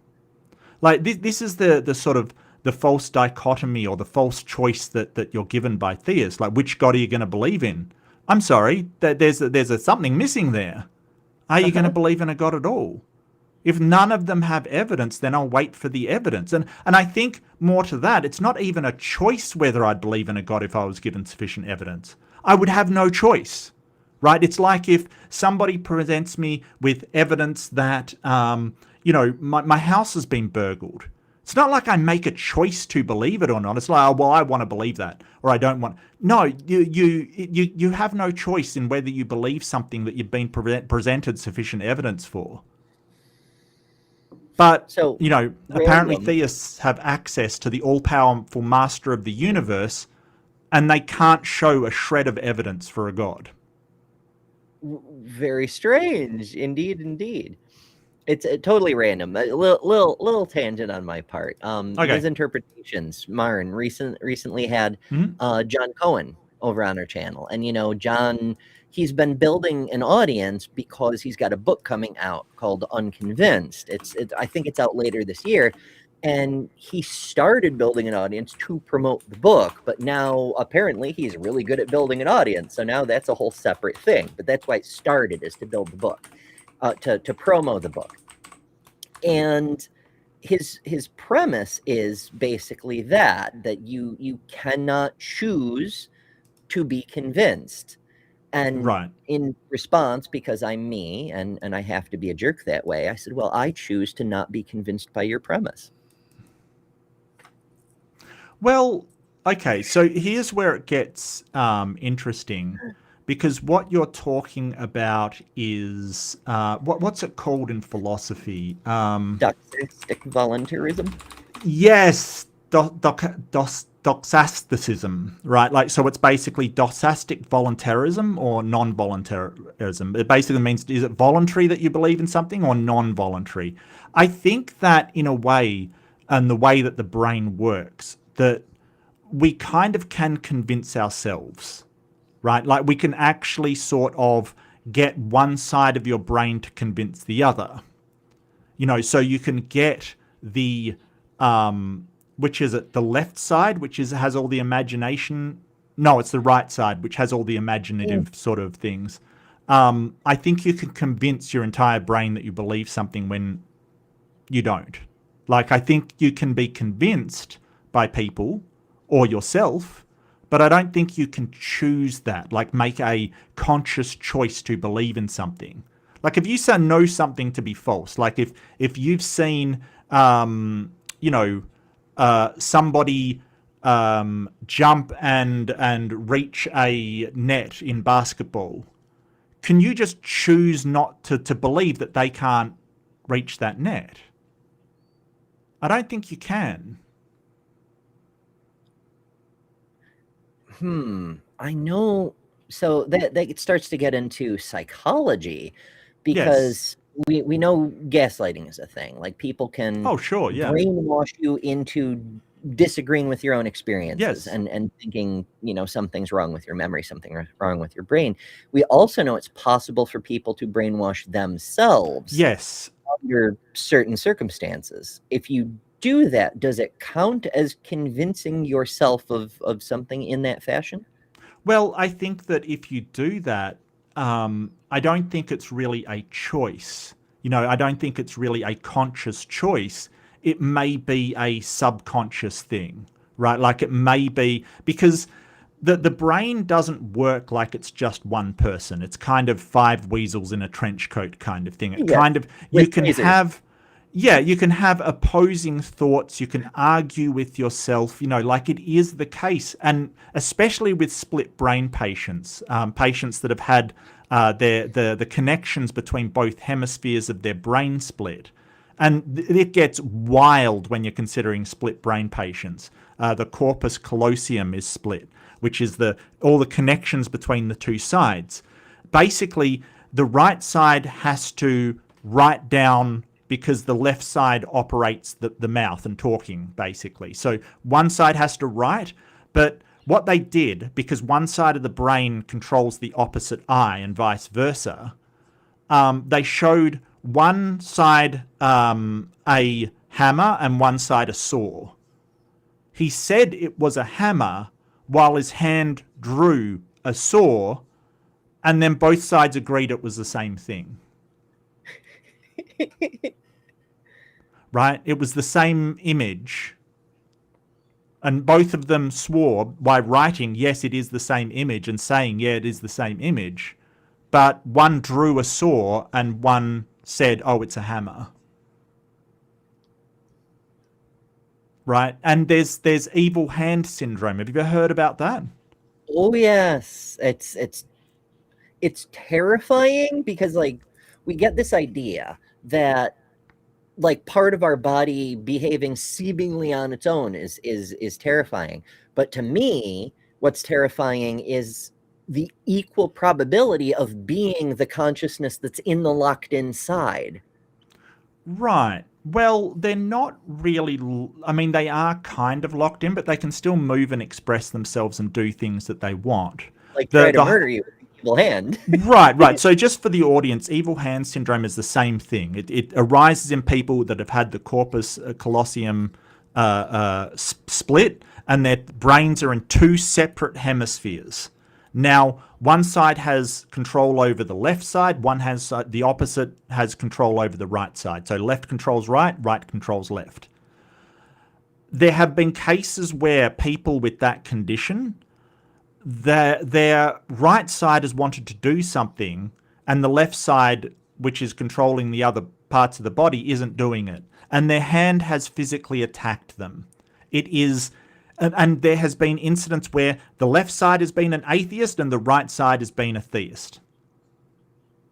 Like when asked if they believe in God, they will write, yes, I believe in God, but they say, no, I'm an atheist. And they agree that it's the same answer, which is the even more fascinating thing, that they still consider themselves one consciousness, even though there's clearly two consciousness there. It's absolutely wild. But it's sort of... Sorry, go ahead, Ember. Yeah, to connect that to what you were saying earlier, it goes to show that these multi-component consciousnesses already exist in our minds. Yep. There's only an illusion of a single authority. Right. Because when there's disagreement, we still agree it's the same thing, so we can pretend to be one entity. Yes.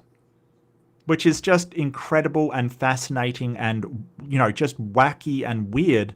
But it also gives us great illumination into mental health and why, things like dissociative identity disorder and why you have intrusive thoughts, right? You ever, sort of been trying your best and then you go, oh, I'm completely shit. And, it's not true, but this is intrusive thought comes in. It like pops into your head. It's because there's another segment of your brain saying something that is not a product of your conscious mind. It is wild and intricate and wacky and causes no end of problems. No end of problems.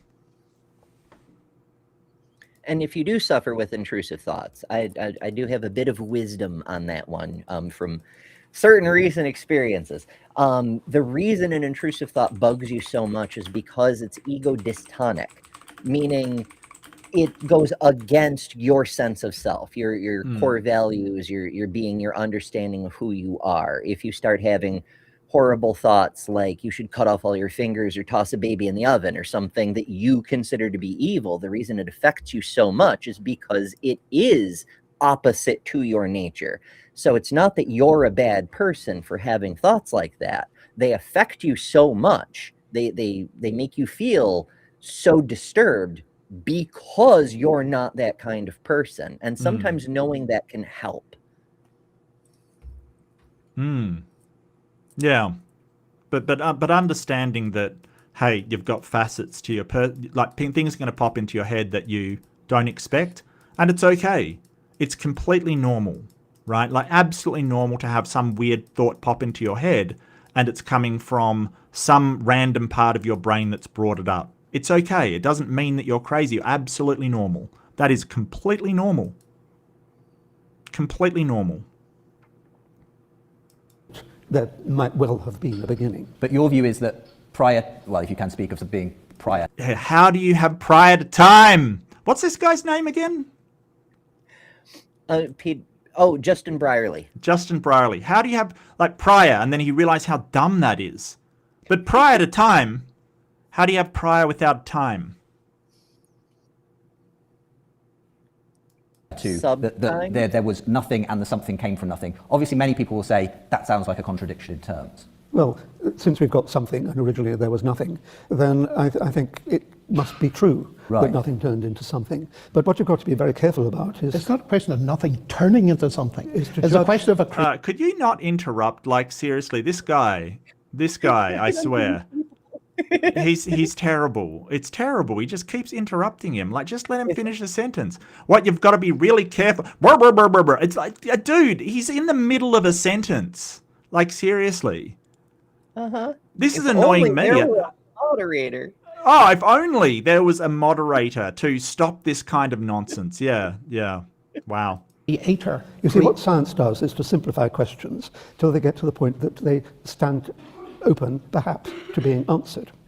And if you look at the universe as a whole, you can see that it actually consists, I think, and I'm prepared to be accepted on this, of equal amounts of opposites. Take, for example, electric charge. We know that there is positive charge in the universe. We know that there is negative charge in the universe. We also know observationally, because of the great strength of the electromagnetic interaction compared to gravity, that if there had been any imbalance, if there were any imbalance of the positive and negative amounts of electricity, then the universe would be blasted apart and would not have survived until now. So what we've got are positive and negative charges. And what I think happened is that when you've got absolutely nothing, of course, you've got no charge. But at the inception of the universe, that nothing separated into opposites, which accounts for why we've got equal amounts of positive and negative charge. And what separated it? Well, that's the second question.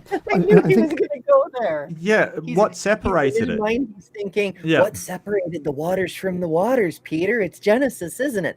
But here's the thing. There is no such thing as a zero charge per se, right? Like a photon has a zero charge. But as we discussed earlier, if you hit two photons of the same wavelength at certain energy intervals into each other, they will split into an electron and a positron. Right. The null charge separates. There isn't ever a zero charge. Right. The positive and negative are both there. They just need to be separated. Right. So it's like it's like the combined output of 1 and -1 is 0, but they're never actually 0. Those things are 1 and -1. They never actually become nothing, even though there is no charge, because they both cancel one another out. Yeah. You can go on looking at other aspects of the universe, like the amount of energy that there is, and see that when you actually add up all the energy in the universe, it comes to 0. So although it looks as though there's a lot of energy around, in fact, there are equal amounts of opposite kinds of energy. So although I'm not claiming to know how the universe, how nothing separated into opposites, what I think it shows is that science has simplified the question. So instead of having to say, where did all the charges come from? Where did all the energy come from? All it's got to do now, and I admit that it has not yet done it, but it seems to me to be a simpler task, is to say, how did that absolutely nothing separate into opposites? Well, just separated them. Let's go to a final comment. Well, he would say that it's God, but why Yeah. is it a God? Like, what reason do we have for thinking it be a God? That's the question. So you can't just say, well, God did it. That's just a claim. You could say that, hey, quantum forces did it. Well, how did that happen? Where's your working? Where's your working on God? You know, and I think that the science is taking the much more honest route of saying we have these hypotheses, we have these ideas, but we can't say that any of them are true because there's not enough evidence for any one of them. Right? And I wish theists would do the same. They say, hey, we theists have all of these hypotheses on which God it is, but we don't have evidence for it, so we can't say that we know that it's true. But instead it's, we know this to be true, and you have to accept it as well.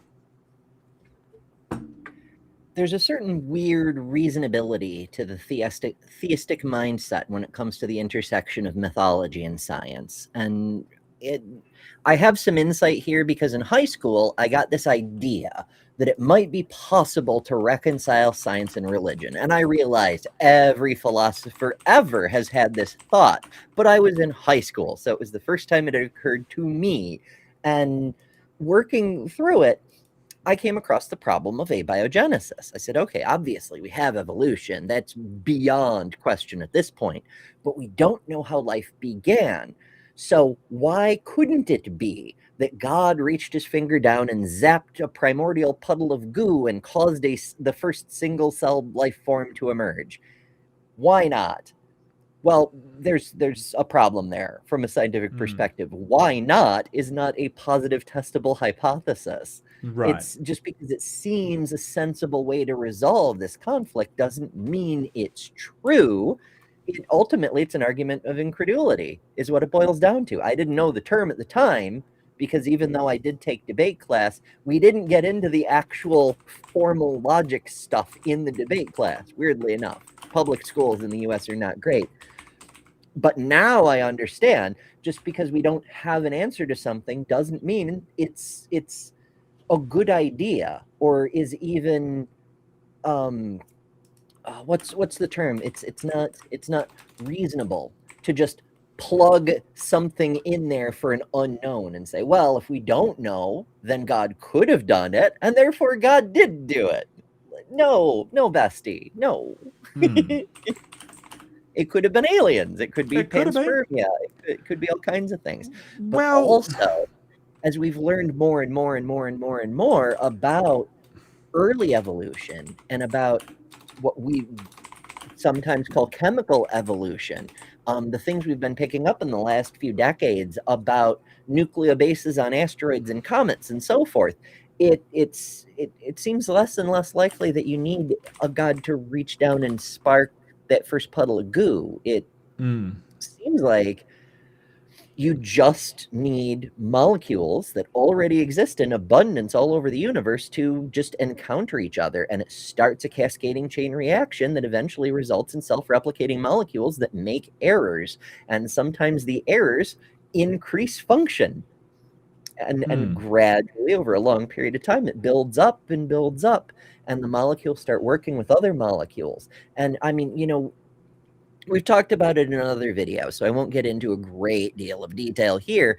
but things like lipid layers form spontaneously, and lipid bilayers don't take that much more work to happen because the positive and negative charges cause them to stack in that opposite directional way. It's just like with magnets. Magnets do the same thing for the same reason. And all the various components of not for a proper cell, but to start building the things that could reproduce and eventually develop into what we would consider a proper cell, all happen on their own in ambient chemistry. So we don't need the God hypothesis at all. Well, I think the God hypothesis is always postulated when we don't understand how something works. It's always sort of well, if we don't understand it, then God did it. Well, we've got, something like 10 of the 14 steps needed for life, and we've found all of the base nucleotides on asteroid Bennu, as well as a lot of the proteins required for life, like the amino acids required for life on a freaking asteroid. Like, how do you explain that? How do you sort of go, oh, well, maybe it's God's backup storage or something. I don't know, but it's weird, right? Like, it doesn't make sense. So the Book of Job tells us about the snowball stored in heaven, and maybe that's what it's talking about. Please, no, that's as bad as frigging John Lennox's arguments. Damn. Oh, I can do much worse. You could do as bad as Turek's arguments. Yeah. It's true. But we sometimes joke about how we can do apologetics better than the apologists. If I were an apologist working with that asteroid Bennu thing, yeah, I would turn that into part of the fine tuning. I'd be like, see, the universe is fine tuned for life. It's popping up practically everywhere.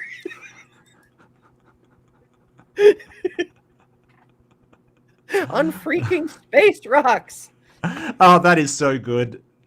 Oh, Megan Fox, you're awesome. They're putting chemicals in the asteroids that turn the frickin' frogs gay. I love that all of that started because he found out that frogs could spontaneously change sex. Like, it's just so good. It's so good. So good. Ah, dear. And then we'll go to some questions. Well, I would say, Peter, forgive me for being very skeptical here, but I've come across this argument many times. It sounds to me that this is saying something like, because my credits equal my debts, there's nothing going on at all. Yes, I am saying that. Oh, I see. And I Okay. think it's... Yes. If you owe people money and you have assets that exactly offset that amount, right? You're at net zero, but you both still owe money and have assets.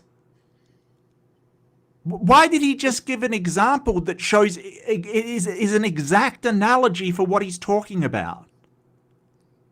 Like, if you have like a house and you owe money on it, you owe exactly half on it as mortgage to the bank.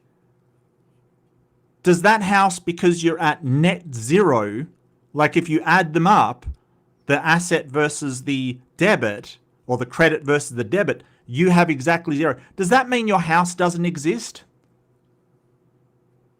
No. It's a magical house. Yeah. With an invisible dragon. Yeah, and the unfindable God. Yeah, no, it's yeah. Prior to understanding the greatest question of all, which is why the universe exists. What's your problem with putting it in these terms, though, John? Well, because these charges, once they are around, are certainly not adding up to nothing. There's a whole system. Now, in my study... But they're adding up to zero charge. Oh, yes, there's zero charge, but that isn't the only thing around. There's space-time around, there's everything else around. Yeah. No, not before the Big Bang. Didn't you hear him? No space-time. Right, and actually this relates to some really fascinating stuff in the philosophical underpinnings of where our physics models are moving. This idea that the universe does sum up, it's a zero-sum universe, you might say.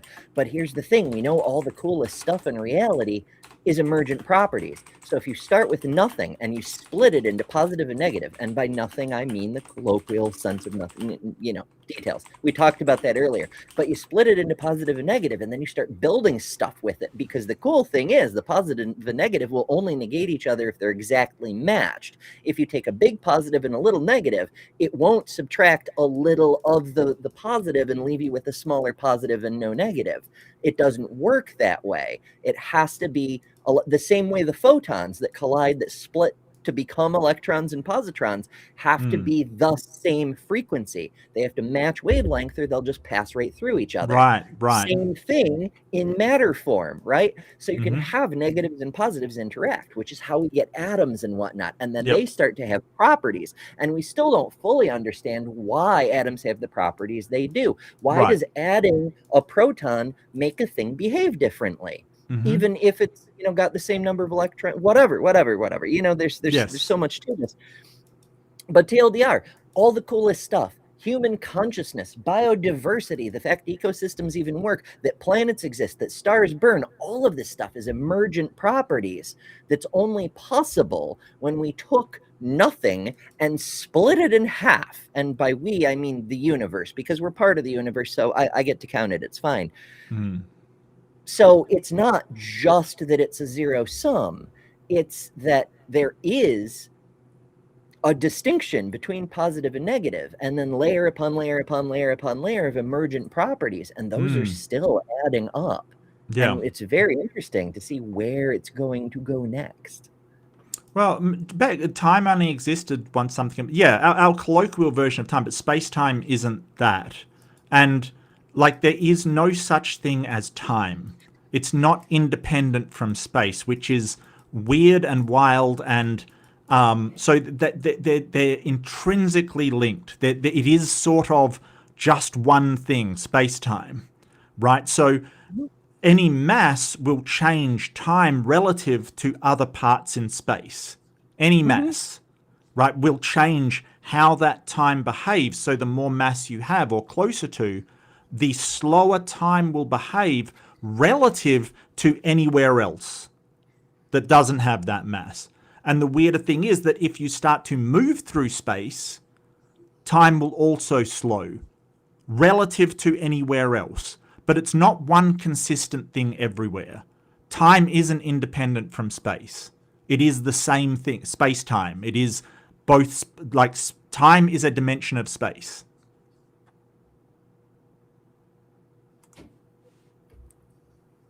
But what I would like to say is, in my examination of what people believe nothing is, there's Stephen Hawking, there's Lawrence Krauss, and having read all of their books, I discover that the way they get something from nothing, they're not saying you're doing it, Peter, because I need to investigate your book, but is by redefining nothing, which is a very clever copy.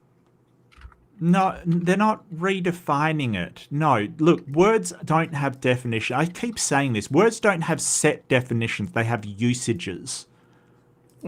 Right? Like, so instead of sort of giving it some massive name, they just refer to it as something that becomes a techno-linguistic lexicon, right? So you're basically saying something that only means something in that field.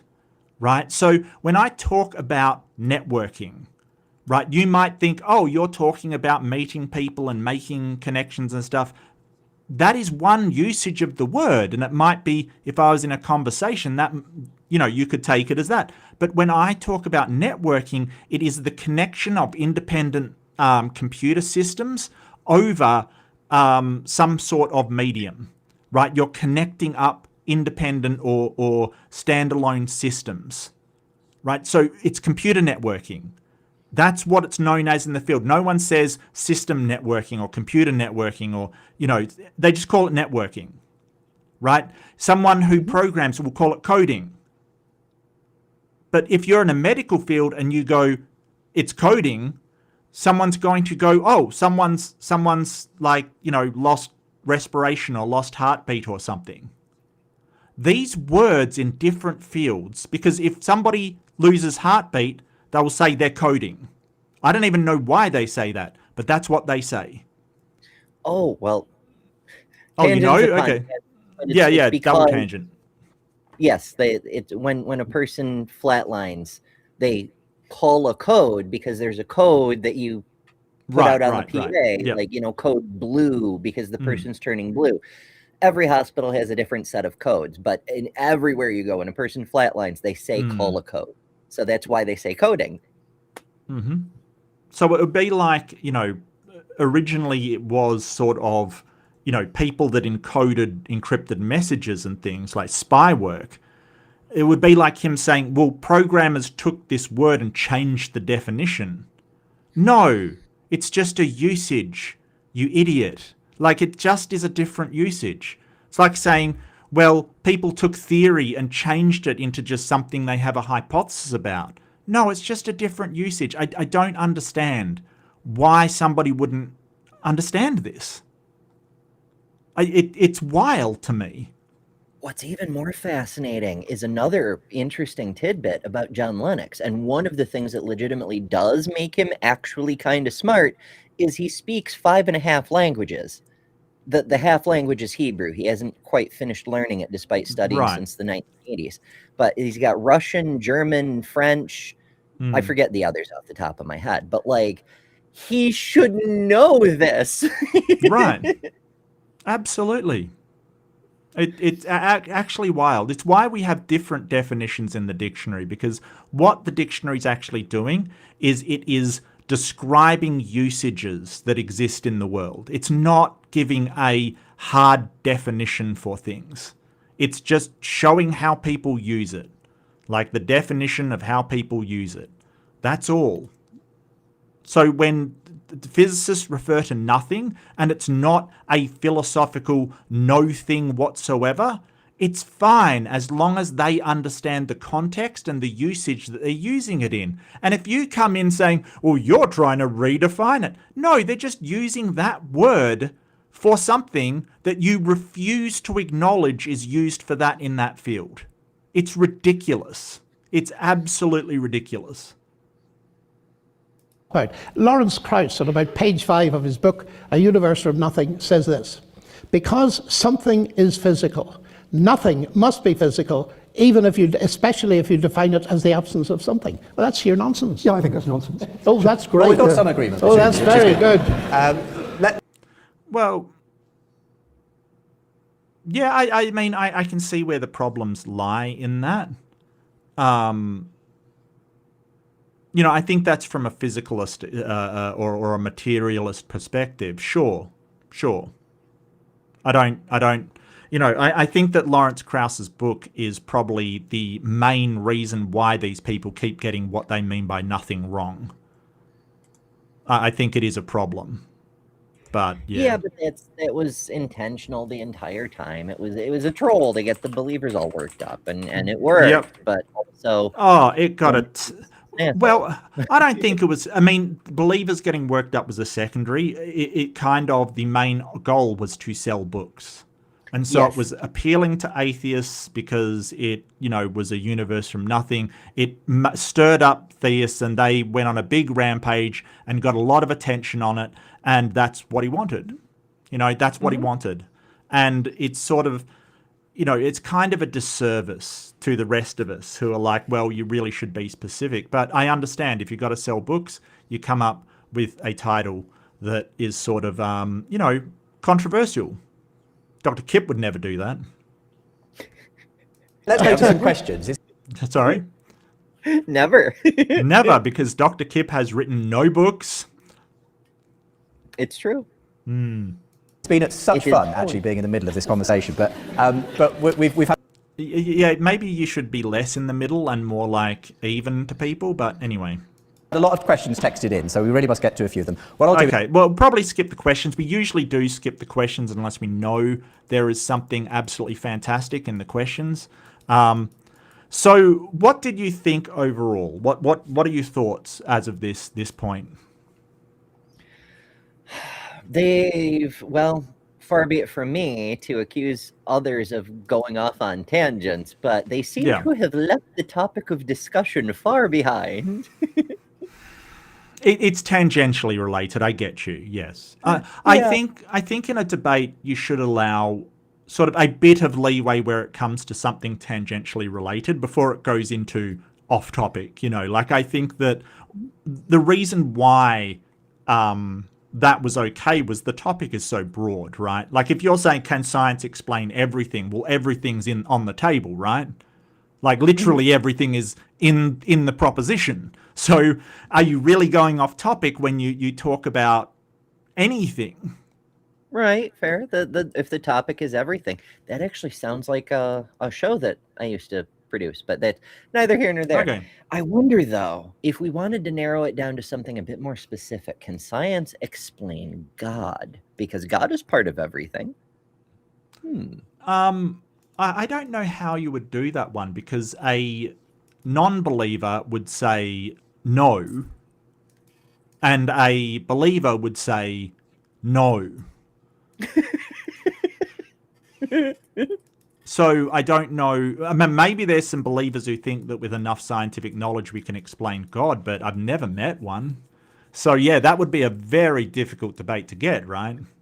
It would be fun though, because I think there's room to discuss there. Like, how do gods arise? The concept of gods, where does the mythology come from? What purposes does it serve in a culture? That's Why true. do people believe in it?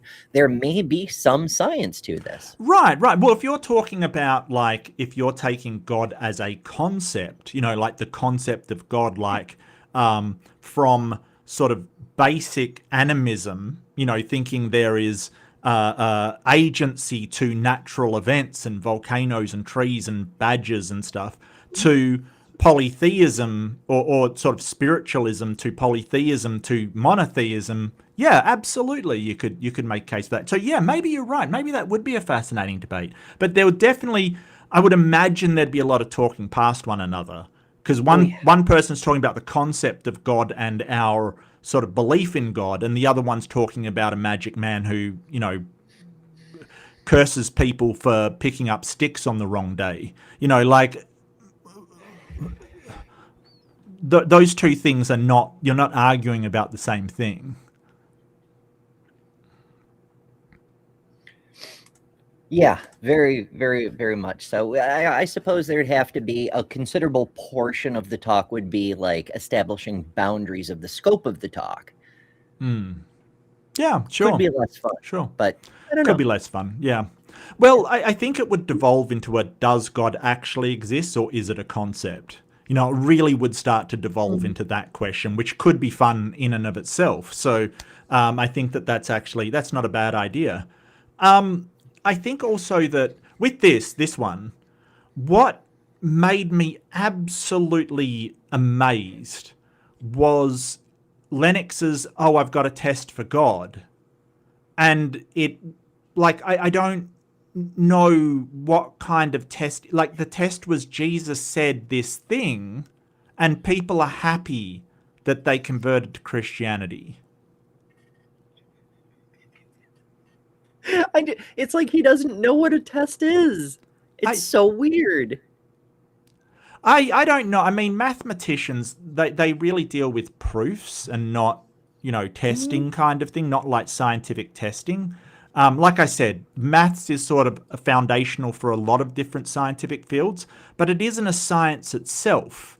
It doesn't follow the scientific methodology. So maybe he doesn't know what testing means. Like, and what makes a good test from a bad test. And like, it's so wild that he's talking about, you can test for God and test to see if Christianity is true. Well, Jesus said that if you claim to be a God, then you should believe in me. And also, people I know were happy when they were baptized and converted. That's his test.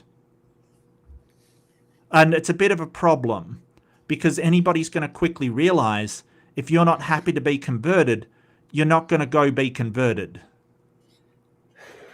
Right, like what about the counterfactual? Like not the other counterfactuals we mentioned, like people who deconvert are happy, people who convert other religions are happy.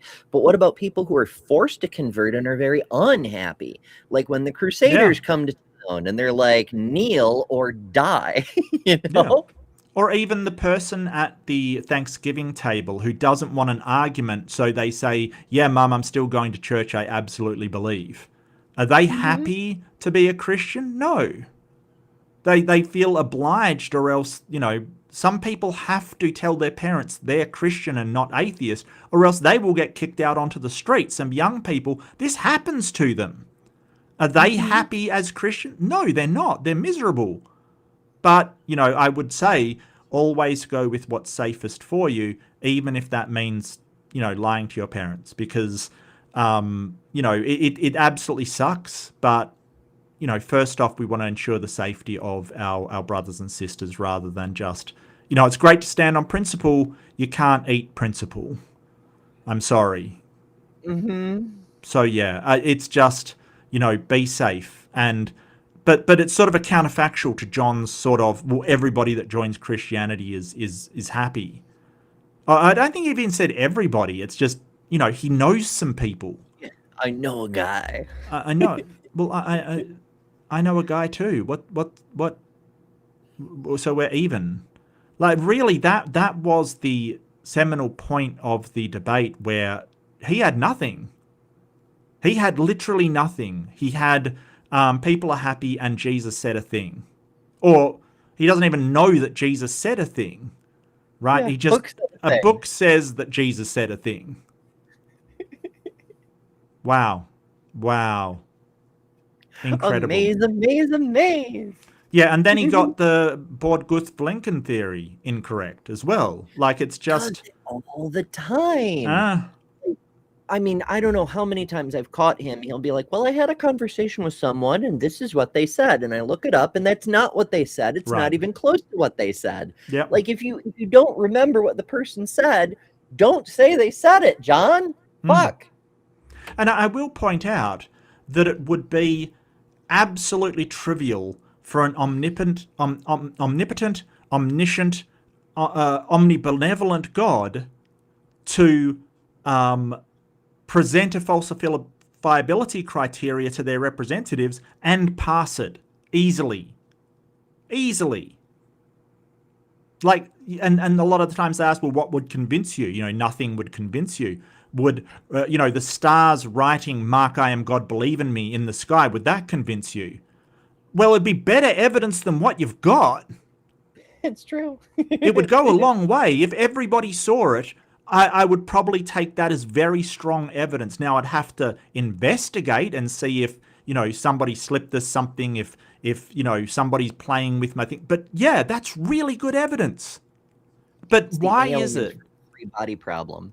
Well, I want to know why is it that it's always something that never happens, that we're like, would you believe if this happened? If you cut my head off now and I just rose, put it back on, and miraculously it healed itself.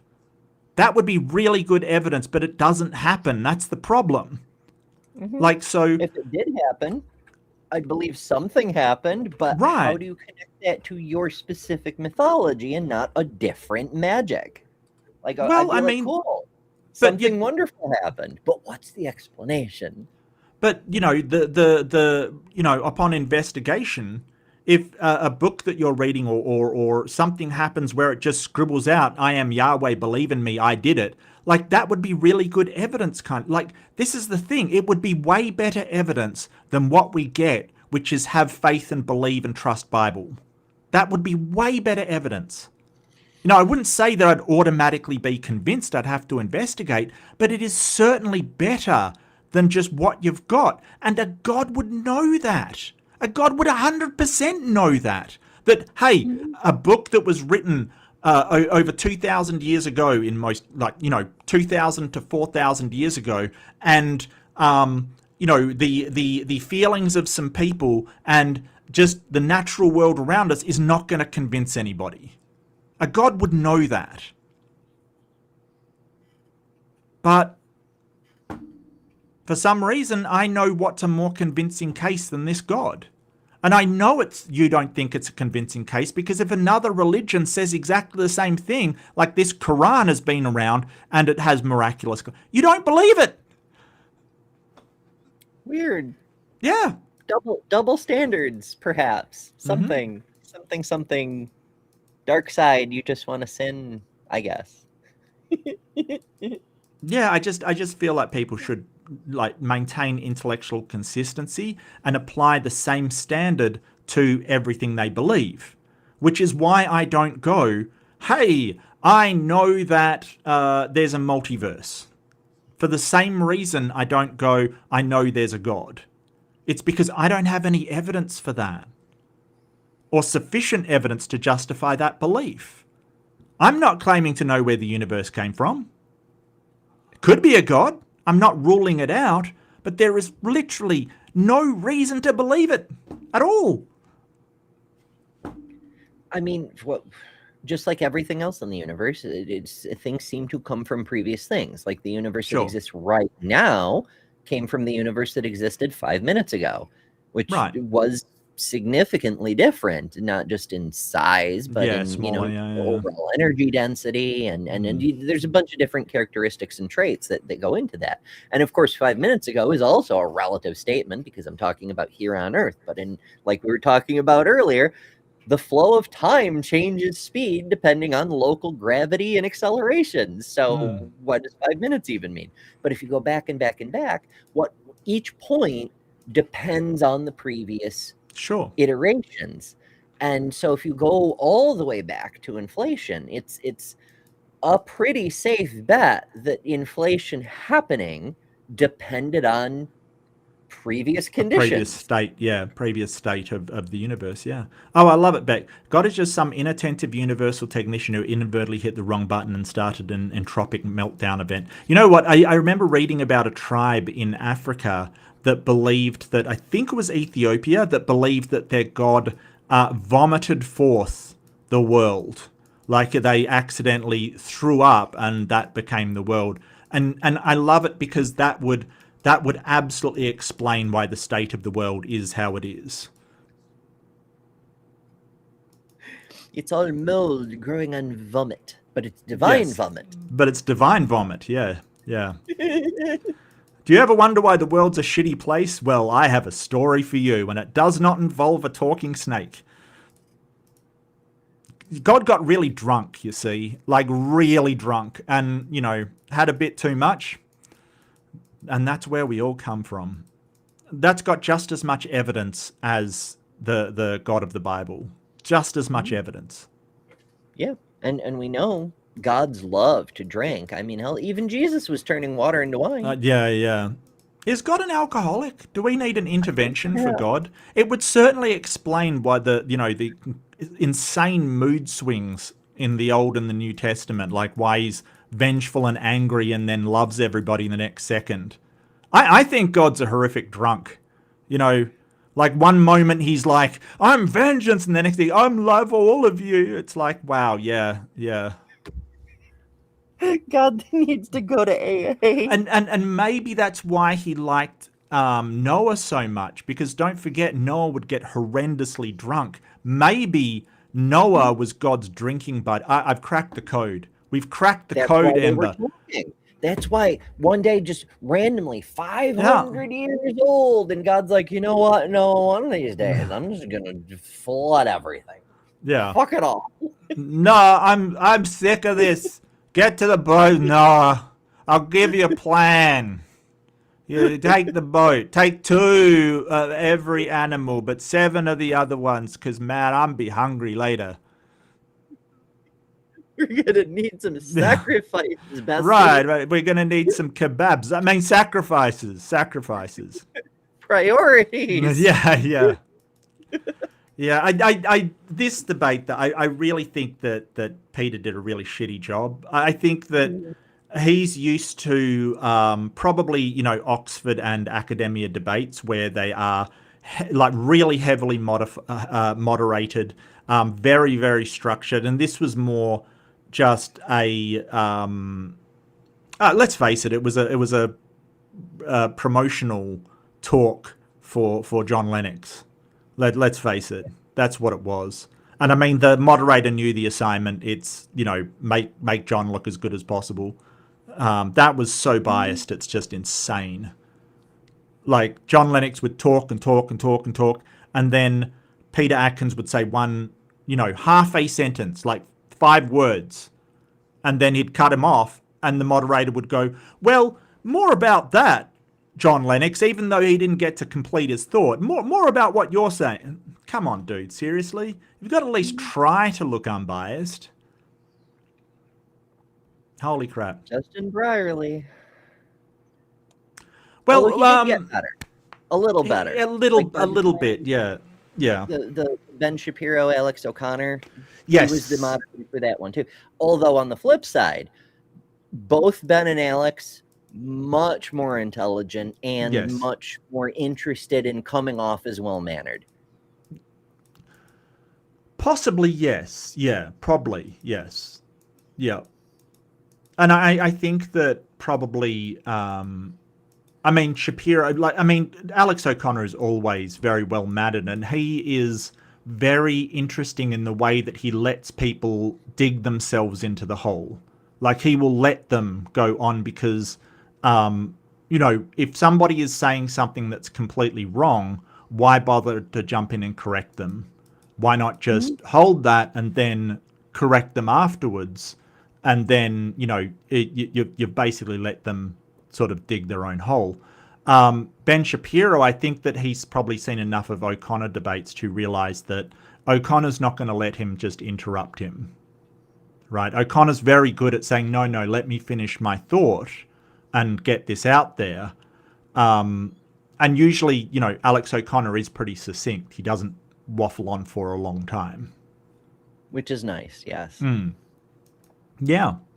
All right. Well, all in all, that was actually quite good. I enjoyed that. So thank you. What have you got going on, Amber? What are you up to? It's actually going to be a little bit of a busy week. On Monday, we're doing a fundraiser for our friend, community member Miranda has had some unexpected medical trouble. She's had to have 5 surgeries in 5 days this past week. And in the U.S., that's a bad time, especially financially. Fundraiser about it, as we do. So that'll be over at my place at 6 p.m. I have a few ideas, Miranda-themed things to discuss, but also, other people maybe dropping in, and we'll see how it goes. But we're hoping to help fund some of her medical care. Okay. And then on Tuesday, I'm getting absconded off to Nick Suter's place. Him and Isandring and I are gonna do a part 2 on what did he call it? I don't think we pretty much answered the is there a transgenocide in the previous episode. I think he wants to talk more about the intersection of trans and intersex, but I don't know for sure. I should probably look, but in any case, I'll be over in time. There's more stuff. I can't think of all of it. Find my stuff, which pops up randomly from time to time, over at Better Than Ember, including, I guess, whatever debate we do next. And now I'll have to find a better one. I'm sorry. I probably should be choosing them at some point. We need to switch back at some point, like some point. I expected this one to go into a part 3, but you never know. You never know. Well, I mean, I'd probably hate it if it went to a part 3, to be honest with you. I kind of was over it, like it at the point where he's talking badly about BGV, it's like, no, you're absolutely wrong, and bit of a problem. I had that list of debates a while back. I stole Capturing Christianity's top 10 must-watch debates, and some of them were okay, but some of them, like the number 1 debate on the list, is the Russell Copleston debate, which it's a legendary debate from 70 years ago. Right. It was a radio debate, so there's nothing visual to look at. It's just when each man is talking, there's a photo of him on the screen. But also, because it's so old-timey, there's a lot of verbosity. There's like, I dare say, my good chap, I would agree with your premise, but for this one minor contention, which surely you will allow me to expostulate on. And pontificate on. Oh, wow, yeah. So I'm like, I don't know that we could actually do that one because it's kind of unbearable. Yeah, probably kind of boring. Yeah, no, I get you. Not a problem. Not a problem. Well, I will be. So if your Monday's my Tuesday, so I do have something on, but I'll drop in if I can. If I do see it on in the morning, but I do have to go out later. I have something on that day. But the day before, which is Sunday night Eastern time or Monday morning my time, I'm going to be on. I think I'm going to be on Bad Science Sunday. I think we're having a Bad Science Fun Day on Sunday. So yeah, I don't see them putting it up yet, but you know, Maya's usually pretty busy, so that's okay. Yeah, Maya usually gets it up. Sometimes she gets it up the day before, which I guess would be today. Oh, look, sometimes I do as well. That's I can't Yeah. point fingers at that one. Yeah. So yeah, that's over at Maya Atkinson's Bad Science Sunday. So that should be a lot of fun. So join me if you do feel inclined. I'd love to have you there to point fun at some ridiculous. Last time I did spirit science, I always find that hilarious, like just hilarious. It's just such word salad and it means nothing and it's just ridiculous. So yeah, fair dinkum. Okay, well that's a wrap, I guess. So like, subscribe, go visit Ember. We will be over on Ember's channel next week for the debate review. We always switch channels. It's fantastic.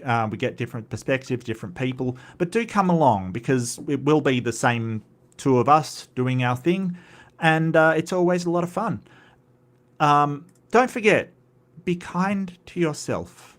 If you don't have evidence for something, it's okay to say, I don't know. Not knowing something is great because then you get to learn something, or you don't believe in something that's false without evidence for it. It's always great. Like, not knowing something is not a character flaw. It's not the end of the world. It just means you have not placed your confidence in something that doesn't deserve your confidence. It's a good place to be. Be kind to each other. It's rough out there. Do be kind to each other. And I'll see you in the next one. Bye, everybody.